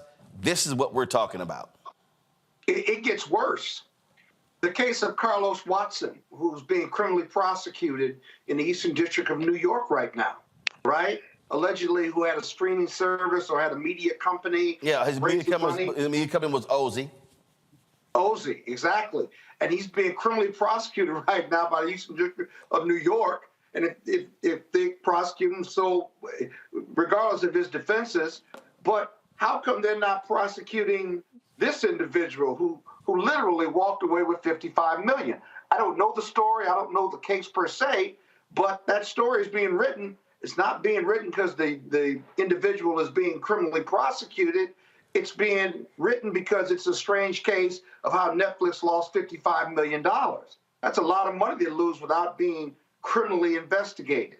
So it's worse than not supporting black and brown projects in the media or financing them. It's about these other individuals who arguably do the same things as people of color, and yet they don't get prosecuted. Take your pick. You know, a child born of the darker youth shall see many dark days. I mean, this is the reality that when you talk about the creative space that people don't fully understand, Rebecca, and then what happens is our stories don't see the light of day. Yeah.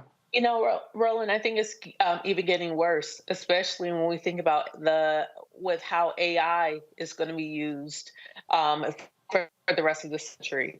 And when I say that, I think about some of the blackfishing that we're seeing, of where you have black-looking characters, artificial characters, but it's not necessarily black creatives that are generating or using it. Like, I know before you've talked about the difference between black targeted media and black media. You know, it's the same thing within the creative space. You have black creatives and then you have black targeted creations. And, you know, we see this across many industries. And so I was even thinking about the reference to Tyler Perry in the last segment, and then I start thinking about Master P. You know, we live in a world now where Master P selling mixtapes out of the back of his trunk, it couldn't happen anymore in 2023. Or even Tyler Perry selling Medea movies. And then remember all the bootleg DVDs and then the real DVDs that he sold out of his trunk. That simply couldn't happen anymore because how we receive how we receive creations and creativity, how it's delivered. The delivery model is different, i.e. how it's distributed. So as Black folks, as we're plotting our future for the next 50 years, 100 years, how do we stay innovative? How do we have access to these new technologies that make sure that our creativity, our business people are able to compete in these emerging new economies? And this right here, Robert, again, how I connect the dots. The nation's first Black newspaper, Freedom's Journal, where it says in third paragraph, we wish to plead our own cause. Too long have others spoken for us. This is us saying we wish to make movies and make shows about our experience. And as opposed to, if I have to see another damn show on Stars or some other network where Black folks are selling drugs, I'm like, damn, okay, another one, and another one, and another one. And guess what? Lionsgate and Stars are making tons of money. Their stock price is going up. But this is what people don't understand. They don't understand the battles that you go through. I mean, even what we do here, the stuff that we do here, this was all about because I refused to be talking to a 32-year-old white producer trying to explain to them why I want to cover something that Black people are interested in. That conversation with Lee Saunders is not going to happen at that length on MSNBC, on CNN. It's not. And so when I hear people say, we got to do for self, okay, but we also have to learn to fully support our stuff. Otherwise, it's not going to be here. You're absolutely correct. And for Netflix, if you happen to have an extra $50 million sitting around, me, Roland, Scott, and Rebecca will be starring in a new made-for-TV series or drama called Black People in Media. The show will be about Black people in media. I haven't finished the script quite yet, but please forward the $50 million to me, and I will give some of it to Roland also. But look, you're completely correct. We got to be able. We have to be able to have a financial mechanism around this because you and I and all of us have traveled many places around the world. The number of places that me and my wife were in the souks in Dubai one year, and they start the little owners of the little shops. They start yelling out things to get your attention, try to get you to buy trinkets and tourist junk. So they saw me. I was the only Black dude around. So they started yelling out Barack Obama, Barack Obama, because the most famous Black person they could think of. My wife walks by. They start yelling out Nicki Minaj, because that's the most famous Black woman they could think of at the time. The reason I bring this up is our image around the world is dictated by what goes out in media, music, and the press. You can go to Japan. There was a restaurant there the last time we went to Tokyo called N-Word Chicken. Not because they were being racist, just because that's what they thought we called it. They thought that we enjoyed being called that because all the music that they hear is us calling ourselves the N-word. You'll see festivals in Southeast Asia where they'll dress up in blackface and run around with guns because they think that's what Black society is, because that's the image that we've been pumping out there for 30, 40, 50 years. And if we're not able to finance the counter-programming to that, when you talk about Black women traveling in Europe and people assuming they're prostitutes because that's the music that they get pumped out there because all they see is Sexy Red and Ice Spice and Cardi B and Meg Thee Stallion. When you see Black men being detained at airports around the globe because they assume they're trafficking drugs of some kind, because that's everything that's in the music. Every rap song is about trafficking drugs and killing people. When you see people who aren't served the same way in different parts of the world, right? Because that's the image that we're allowed to put out there, and we have to fight back against it.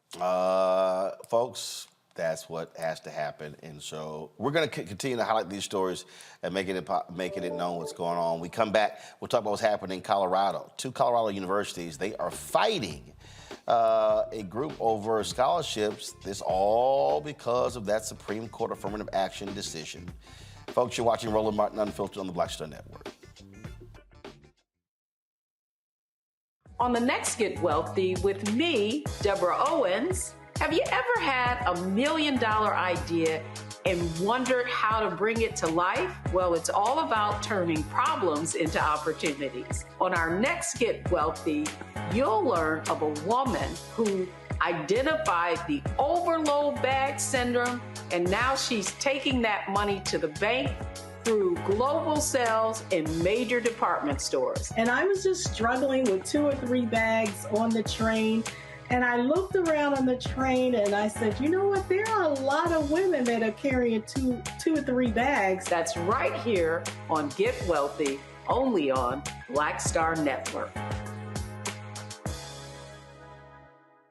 Grow your business or career with Grow with Google's wide range of online courses, digital training, and tools. Gain in-demand job skills with flexible online training programs designed to put you on the fast track to jobs in high-growth fields. No experience is necessary.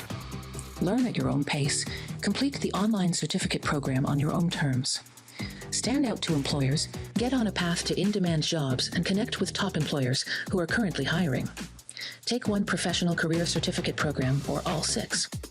Earn a Google Career Certificate to prepare for a job in a high-growth field like data analytics, project management, UX design, cybersecurity, and more. All professional career certificate programs must be completed by December 31st, 2024. Scan the QR code to complete the application. There are 1,000 scholarships available. Grow with Google and J. Hood and Associates. Be job ready and qualify for in-demand jobs. Hey, it's John Murray, the executive producer of the new Sherry Shepherd Talk Show. This is your boy, Earthquake. And you're tuned in to Roland Martin, Unfiltered.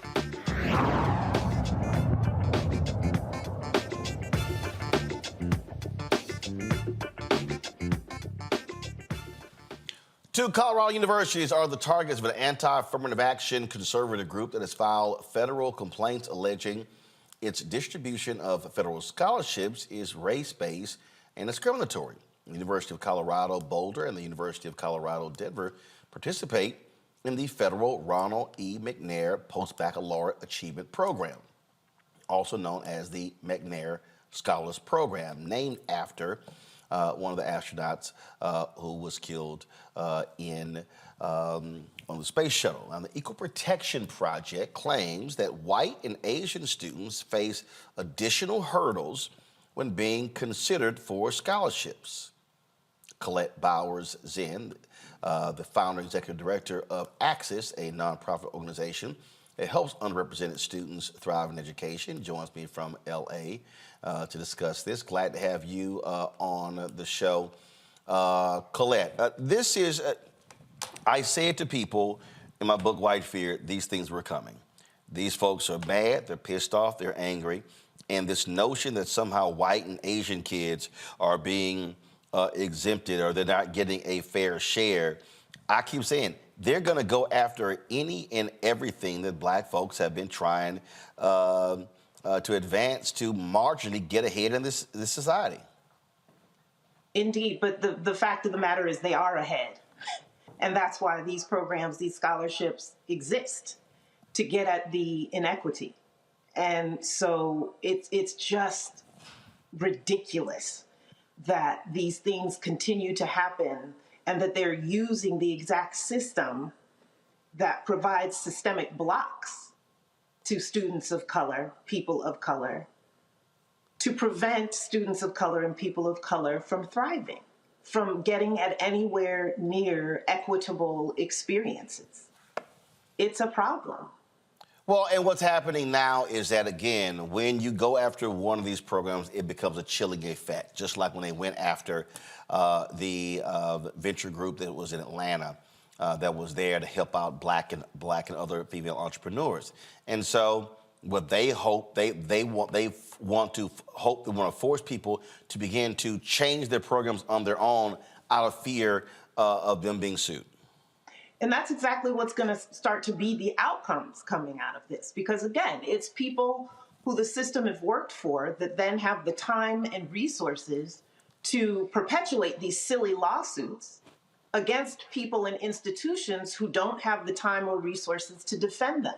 So it's going to cause fear across the systems so that people stop considering these type of program or hosting these type of program, because they don't want to deal with the potential of getting hit with lawsuits and anger and reactions and bad press and all of that come with organizations like the Equal Protection Project. So how do we fight back? Again, it's just like what you guys were talking about in the entertainment industry. At some point, we have to get really behind for us, by us. And we have to not only be for us, by us, and get the people in the Black community who have the wherewithal and the money and the resources and the connections to build up scholarship programs, support, etc., for our students of color to show up and help us and help our kids get to where they need to be. It's also that certain systems already exist, and we have to rally around our own once in these systems, like private school systems in our country. They exist. They get our kids to the universities that they need to be in, that ultimately lead to changes in life, lifestyle, generational change that our kids need. The fastest path to those places are private schools for our kids nowadays, because our public schools are so failing our kids of color at astronomical rates. So organizations like mine exist for those kids that have the opportunity to support them in the process and in navigating opportunities. We have to do more for us, by us, to help open doors for our kids and to support Black students and, Black people in general across all walks of life, across all professions, to be able to thrive. Questions from our panel. Robert, you first. On this, I've thought of most definitely while you're talking. You start keeping pace, they start switching up the tempo. And it's just interesting to me that the minute that we start making these advancements in education, advancements with corporate diversity, with leadership positions, all of a sudden they're starting to attack the fundamental underpinnings of what has helped to promote African Americans and other groups to beyond a subservient position within the socioeconomic stratosphere that exists. Is there a way for universities or for other groups to structure scholarship programs that would not be something that could be attacked under equal protection grounds, or that cannot be attacked by these conservative groups through the court system, or is it simply something we're going to have to fight out on a case-by-case basis? I actually think that the way this trend is headed, we are going to have to fight it on a case-by-case basis. But this specific Colorado lawsuit, what you need to understand is, one, that these are for $2,800 scholarships, right? So we're grasping at straws to be opposed to grad students getting $2,800 to help them. What you also need to understand is that to qualify for these scholarships, you have to be low income, first generation, or underrepresented. So that means you can be white and poor and qualify, or Asian and first generation and qualify, and a whole bunch of other things to qualify. This is just people simply whining that their lives are so privileged that they don't qualify and would have to have other things that would allow them to be eligible for this program. Thank your lucky stars. You're not first generation in college, or low income, or underrepresented, and keep it moving. It's these silly suits that are going to keep coming until we figure out how to, A, support our own, and find, like you said, some language legally. We need our Black legal community to come together and help figure out the language that's necessary for these scholarships, et cetera, and programs to proceed without being attacked legally every step of the way. Rebecca. Thank you so much, Colette, for being on the show tonight. In my opinion, America made up race and then codified it into all of our laws. So now there's a permanent Black underclass. And until we undo that, we will always have these issues. But this is my specific question about this. So these same universities have legacy admissions, and it largely and over-index benefiting white folks. So when our Black folks are going to start suing over legacy admissions, which is racial, based upon these universities' histories? That's such a legitimate, good question. That's another piece of the puzzle that we have to start talking about as a Black community. When are we going to stop playing nice? This country was literally built on our backs. And as you said, systems then created coming out of slavery that gave us no shot at equity. and those have been perpetuated for many, many, many years. When are we going to get together as a people, pool our resources, and fight back in the systems that matter, legal and otherwise, with things exactly like what you're saying, coming against legacy? Scott? Hi, I feel your frustration. Couple points of clarification. One, there's several groups who are fighting back. There's just a lot of different lawsuits out there. Many of us, the Harvard case, North Carolina case, UNC case, we knew that the scholarship piece was next. But those decisions have no impact or do not cover specific scholarships, especially where a scholarship like these that issue in Colorado are race neutral, right? But we knew they were going to be attacked. And the legal pushback ought to be these allegations or this lawsuit or this administrative piece ought to be dismissed. Our enemies are looking for the next case like this. This may be it, where they can take to the U.S. Supreme Court to extend that decision, the Harvard decision, to make it apply to race-based scholarships, i.e. UNCF. But I think you're right. We've got to push back legally on all of these efforts to turn the clock back on us and to try to make America into this race-neutral society or that colorblind society that we know certainly does not exist. So I'd love your reaction to that and love to support you as you continue to push forward against these attacks. Yeah, thank you. And I agree with you, and you're absolutely right. What I will say to you is that this is simply a continuation of these groups' attempts to, one, pit Asian students against other students of color, and to push, as you said, colorblindness in an education system that remains vastly inequitable in terms of racial disparities and is anything but colorblind. And they want to eliminate programs that have successfully increased the educational attainment of underrepresented segments of society. It's just, it's nonsensical. And we need and they're going to continue to attack. Pardon me? They're going to continue to attack industries and all parts of our cultural reality. And it simply isn't going to stop, notwithstanding that Harvard decision that was limited to college admissions. It's not going to stop. And, trickle down. I do a lot of work with K-12s, kindergarten through 12th grade institutions. Mm-hmm. And without having legal precedents, they're already preparing for how they need to change things or what wording they need to use so that they don't potentially get sued. It's a mess. And so we have to figure out, what is the plan? What are we doing in defense of this? And that's what you're naming.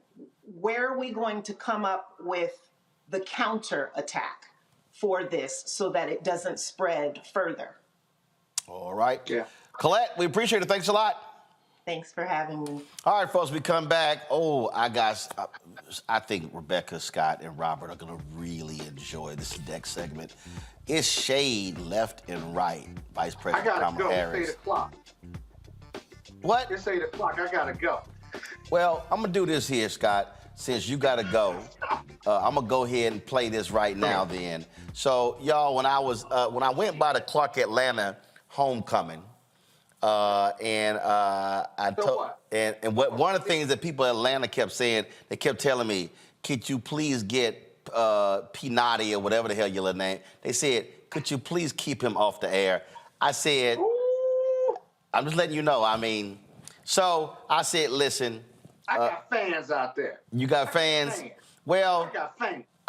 The alphas was stepping. I was going to all the different areas here, y'all. And Scott's little youth group, the Cappers, they were out there. And the young dudes, they shimmy. I don't even know what the hell that even is. So the older dudes, they still using canes. So I captured a little video out there of folks in action And go to video now. Let's run and so, Let's run it. And I told y'all how often we would count how many times Kappas would drop canes. So that was one. So I was gonna show this a couple of weeks ago. Scott left early, so I had to save it. Y'all don't worry about it. He gonna drop it again. It's coming. It's coming. It's coming. So oh damn. And so there we go. And I told him, I said, I'm putting this on the show. So you hear me just say it. That's going on TV. Oh, I ain't done, Scott. Oh no, Scott. So then another brother, they gave him the cane. And just turn the audio up. I need y'all gotta roll this here. Cause I made it clear, Scott, I was gonna show this just for you. So that's me handing these two sisters my camera, cause I wanted them to capture me in the video when they dropped the cane. So you know that, oh no, Scott, I had it for you. I had it for you. And so he gonna switch in a second. He gonna hand the cane to this other brother, cause I was sitting here laughing at him. Boom, he dropped it. So there you see me handing it to him. I'm trying to hand it to him. See, that's how y'all. That's your cane, man. Say it again. You ain't supposed to touch his cane. Well, don't drop the damn cane. Don't be saying we can't touch. Now this right here. Oh yeah, leave Scott in the box right here. I need Scott to be seen when my man just start dropping.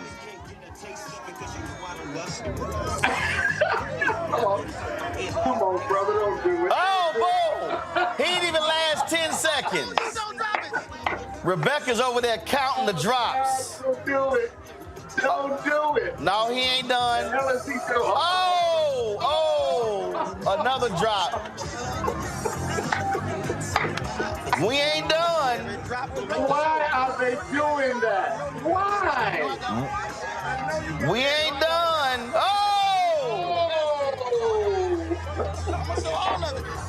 All right. We done. Come on. So, Rebecca, how many drops did you count there, Rebecca? Rebecca, don't do it. Don't take the bait, Rebecca. Clip, don't take the bait, Rebecca. In 30 seconds, it was 6. God, y'all be changed. Y'all be changed. Why do you take the bait? See, this is my learned experience. You don't take it with me, but you'll go with him in a minute. Scott, do you have any? Scott, my learned experience. Scott, do you have any defense of what we just witnessed? Well, first of all, they shouldn't take the cane, and they shouldn't do it on camera, especially with your shit-talking ass there, and be dropping the cane. I mean, that's just a disaster. Scott, what are excuses, Scott? It was schools of incompetence who build monuments and you were talking major and those who trash choose to use them. In a Kappa house. They neither excuse so they nor should have known better, as far as I'm concerned. But Roland, as a CAU alumni, I give them this defense that usually the Kappas cover themselves in baby oil for some reason. So maybe their fingers are still a little bit slick, or it might be all them S curls. You know, that S curl juice might be affecting it also. You were in school a long time ago. A long time ago. But here's the deal: you shouldn't take the cane and do that on camera unless you are what we call a cane master. And none of those cane masters, they were 50 years and older. They shouldn't have been doing that, especially when I will say that was one cane master, but I told him he's not gonna make the show. There was one. I got the video, but I told him that's not gonna be shown. No, ain't that some shit? Now see, that's wrong. That's where dropping it 6 times is what was some shit. That's where owning your own media. You can control what you put on. You are absolutely correct. I've been saving that for about a month. So you can leave now, Peanutty. Oh, Scott, just wish him happy Founders Day. Yeah, happy Founders Day. Rebecca, I'm very disappointed in you. Very. God damn. Oh, here we go. He about to start stepping. He about to start stepping. Here we go. Look at it. Scott, always remember who your daddy is. Oh, gosh. All right, Scott, you go now. We going to a break. We'll be right back.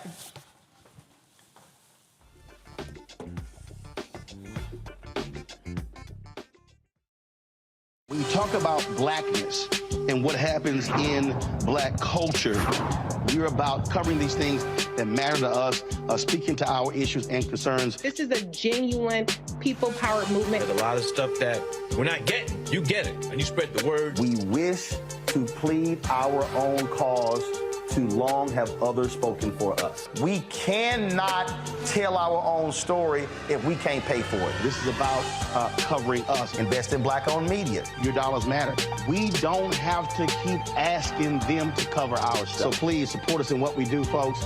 We want to hit 2,000 people, $50 this month, raise $100,000. We're behind 100,000, so we want to hit that. Y'all money makes this possible. Check some money orders. Go to P.O. Box 57196, Washington, D.C. 20037-0196. The Cash App is $RM Unfiltered. PayPal is R Martin Unfiltered. Venmo is RM Unfiltered. Zelle is Roland at RolandSMartin.com.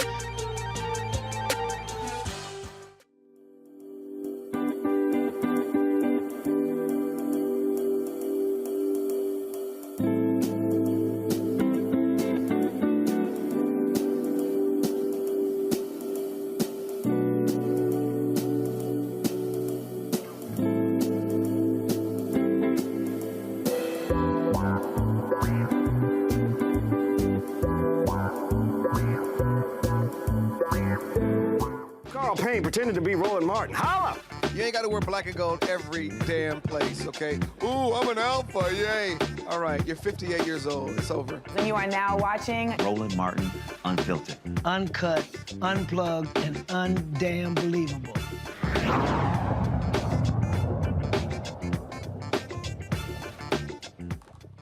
Y'all know I am absolutely King Petty. I like being petty, especially for those who deserve it. Well, at the Deal Book Conference, the New York Deal Book Summit, Vice President Kamala Harris was speaking today, and she was asked this question here. This was just perfect pettiness. Play it. Kevin McCarthy was here this morning, and he was, in very stark terms, effectively said that he did not believe that President Biden was the same President Biden that he used to talk to. Went so far as to say that when they were having the debt negotiations, that he didn't even think he was negotiating with him, that he thought he was looking at cards, and that if the information effectively wasn't on the cards, he wasn't able to do it. With all due respect, when anyone who has had the experience that he has most recently had, I don't think he's a judge of negotiations.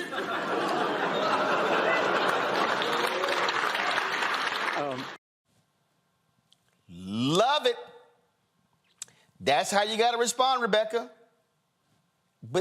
With shade. I mean, with all due respect, Kevin McCarthy is the worst one right now. There's no one worse in Washington, D.C. that could actually talk about what negotiations looking like. Because, in fact, he negotiated the poison pill that actually kicked him out of the speakership. So she's right. So good for her. I want to see more of Vice President Harris out on the road and really touting what she and the rest of the administration has been doing for the American people. That's what it's going to take in order for the Biden-Harris administration to retain the White House next fall. This was a little different type of shade, Robert, but Lauren Boebert, you know, really, really dumb Lauren Boebert, was questioning somebody with the Social Security Administration. And well, just watch. You all are allowing delinquent employees to sit on their sofas at home instead of actually getting to work and doing their jobs. This is absolutely unacceptable. So our employees are working whether they are in the office or at home, and they are. Are you monitoring the work that they are doing from home on a regular basis? Yes, we are. Every employee, do you have the numbers of the hours that are submitted? Are you counting how many times they're logging into their computers and responding to casework? So our employees are subject to the same performance management processes and oversight they are whether they're teleworking or working in an office. And we have systems in place that our managers use to schedule, assign, and track workloads. And that includes individual employee workloads in many cases. So real-time understanding of what actions are being processed at any particular given time. Additionally, our employees are required to be accessible to their supervisors, clients, colleagues, and external parties during work hours via a variety of means, including instant messaging, video platforms, and telephone. They are connected to the workplace, whether they are in the office or at the home. Then why is the backlogs for Social Security applicants increased from 41,000 to 107,000? Because we've been historically underfunded for a number of years now. I don't think you're underfunded. You're funded at the Nancy Pelosi levels. At the Democrat levels, we just continued that same funding. So I would say at pandemic level spending. So I would say we'd have an increase of over 8 million beneficiaries over the last 10 years. At the same time, we experienced our lowest work staffing levels at the end of FY22. That's a math problem. I mean, that is a problem. If you have those workloads, increasing, and you don't have the staff to take care of those workloads, you're going to have the backlogs that you're talking about, Representative. Well, I would love to see. Robert, he said, that's a math problem, which you're too stupid to understand. That's basically what he was saying. Well, this often ends up being the problem with conservatives, that they live in a silo. So when you're in a conservative media silo, no one ever actually has responses or questions to the things you're saying. You can simply repeat the same talking points, and because you're in an echo chamber, it sounds like it's a good idea until you bring it to the light of day and actually have to respond to questions that are asked to you. Of course, the person who's in charge of the Social Security Administration is going to have the questions of the Social Security Administration. And now whatever staffer presented those questions from Lauren Boebert probably should put some stickers and some sticky faces and some smiley faces on there so she can understand how to get from point to point. But it really is an embarrassment when you have a Congress right now that is so incompetent they can't carry out just simple direct examination, not even cross-examination. That this, I believe, is exactly why Hunter Biden wants his testimony to be live and in public and on camera, not behind closed doors, because he wants to have those exact same moments that the Social Security director had and everyone else has had in front of the world, and not allow Republicans to try to sanitize it, clean it up, and flip it around into something that never happened. So I'm not quite sure why people keep saying Rebecca and Robert and Elon Musk is this genius and brilliant. At the same Deal Book conference, he was asked about these advertisers who have been pulling out because of his anti-Semitic tweets. So this is what the fool said, the person who has a platform called X, formerly Twitter, where 90% of your money comes from advertising. This is literally what this fool said. Apology tour, if you will. This had been said online. There was all of the criticism. There was advertisers leaving. We talked to Bob Iger today. I hope they stop. You hope? Don't advertise. You don't want them to advertise? No. What do you mean? If somebody's going to try to blackmail me with advertising, blackmail me with money, go fuck yourself. But go fuck yourself. Is that clear? I hope it is. Hey, Bob, if you're in the audience. Well, let me ask you then. That's how I feel. Don't advertise. How do you think then about apology tour, if you will? You saw Andrew Ross. You saw, here you go. Did this fool just say what I think this fool just said? And then he said, hi, Bob. He was talking about Disney. And here's the deal, Rebecca. Disney, NBC Universal, Apple, Lionsgate, a bunch of these companies, they suspended advertising. And I've said, hey, send the money to black-owned media. Elon Musk just said F off to all those major companies. All of the advertisers should immediately pull their money from Twitter. And then he later complained. He later complained that, that if they pull the advertising and the company fails, then the blame is going to be on them. Nope, blame is going to be on you because you were the one who has allowed hate to return back to this platform, Elon Musk. So, with all due respect, someone who is a white South African who was raised with South African apartheid values, who then take over one of the largest platforms in the world that has a large, great influence and footprint all around the world, impacts world affairs, and then decides that he's going to remove entire departments that regulate hate rhetoric and racist rhetoric on its platform. He's letting you know what his values are. He's letting you know who he is. So for those those corporations that are still flowing money to a platform with someone who has very racist ideology and values, they get what they get. But they're also showing where their values are. Because after all, I believe it was Dr. King who said that said that budget and money and how we spend money, it shows where our morals are. And clearly that's what some of these large corporations are showing by continuing to advertise on X. Robert. Time for me to do my normal Elon soapbox. So Bill Nelson, NASA administrator, pull funding from Elon Musk and SpaceX. The money that Twitter or X, wherever it gets, is just walking around money for Elon. He does not care about it. It is entertainment money. It is the money that he pays to be able to flip a bird at the entire world and say, I can do whatever I want. Because he has signed a $4 billion contract with NASA in order to develop the human landing system for the Artemis missions. He also has contracts with the United States Space Force to use Falcon Heavy to deliver geosynchronous satellites to Earth orbit. He also has additional contracts with the U.S. government to ferry astronauts back and forth to the International Space Station. He has Falcon 9 contracts with nearly every major broadband provider on Earth to deliver rapidly reusable rockets to low Earth orbit and then return them and then continue doing so. He has contracts with the FCC with his Starlink system in order to have low latency global internet that will in the near future put all broadband internet out of business.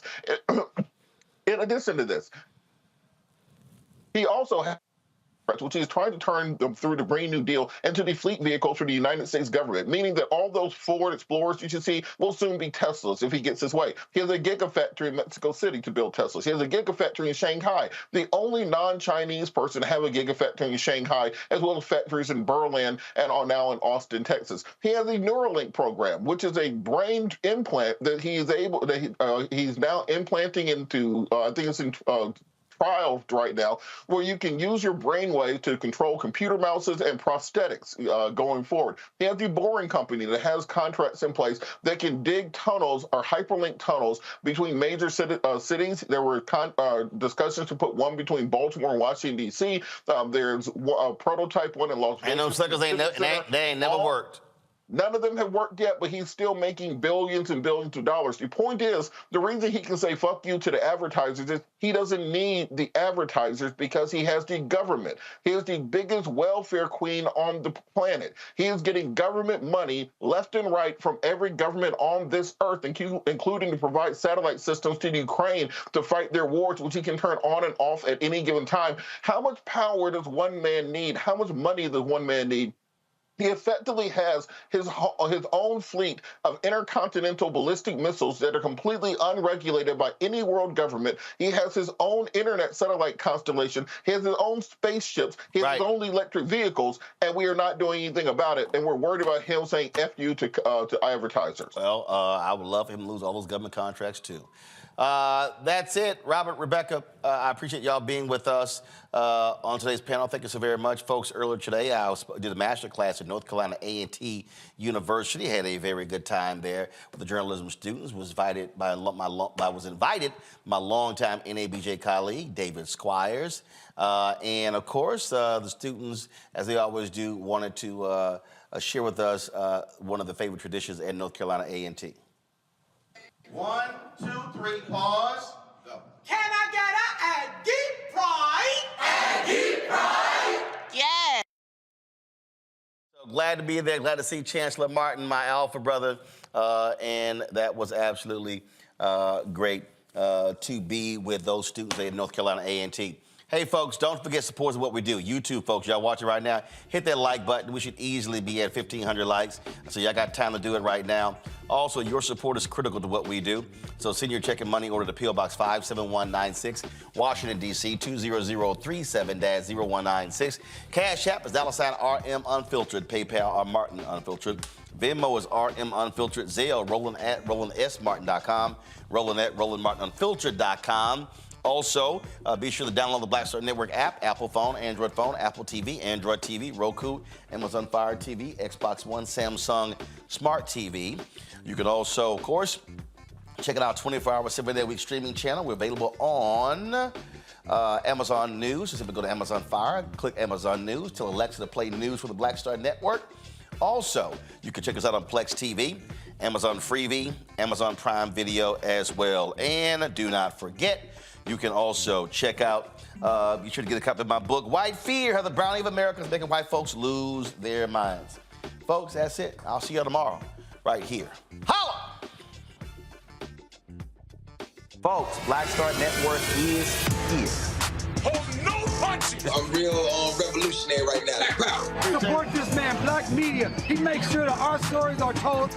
Thank you for being the voice of Black America, Roland. Stay black. I love y'all. All momentum we have now, we have to keep this going. The video looks phenomenal. See, there's a difference between Black Star Network and Black-owned media and something like CNN. You can't be Black-owned media and be scared. It's time to be smart. Bring your eyeballs home. You dig?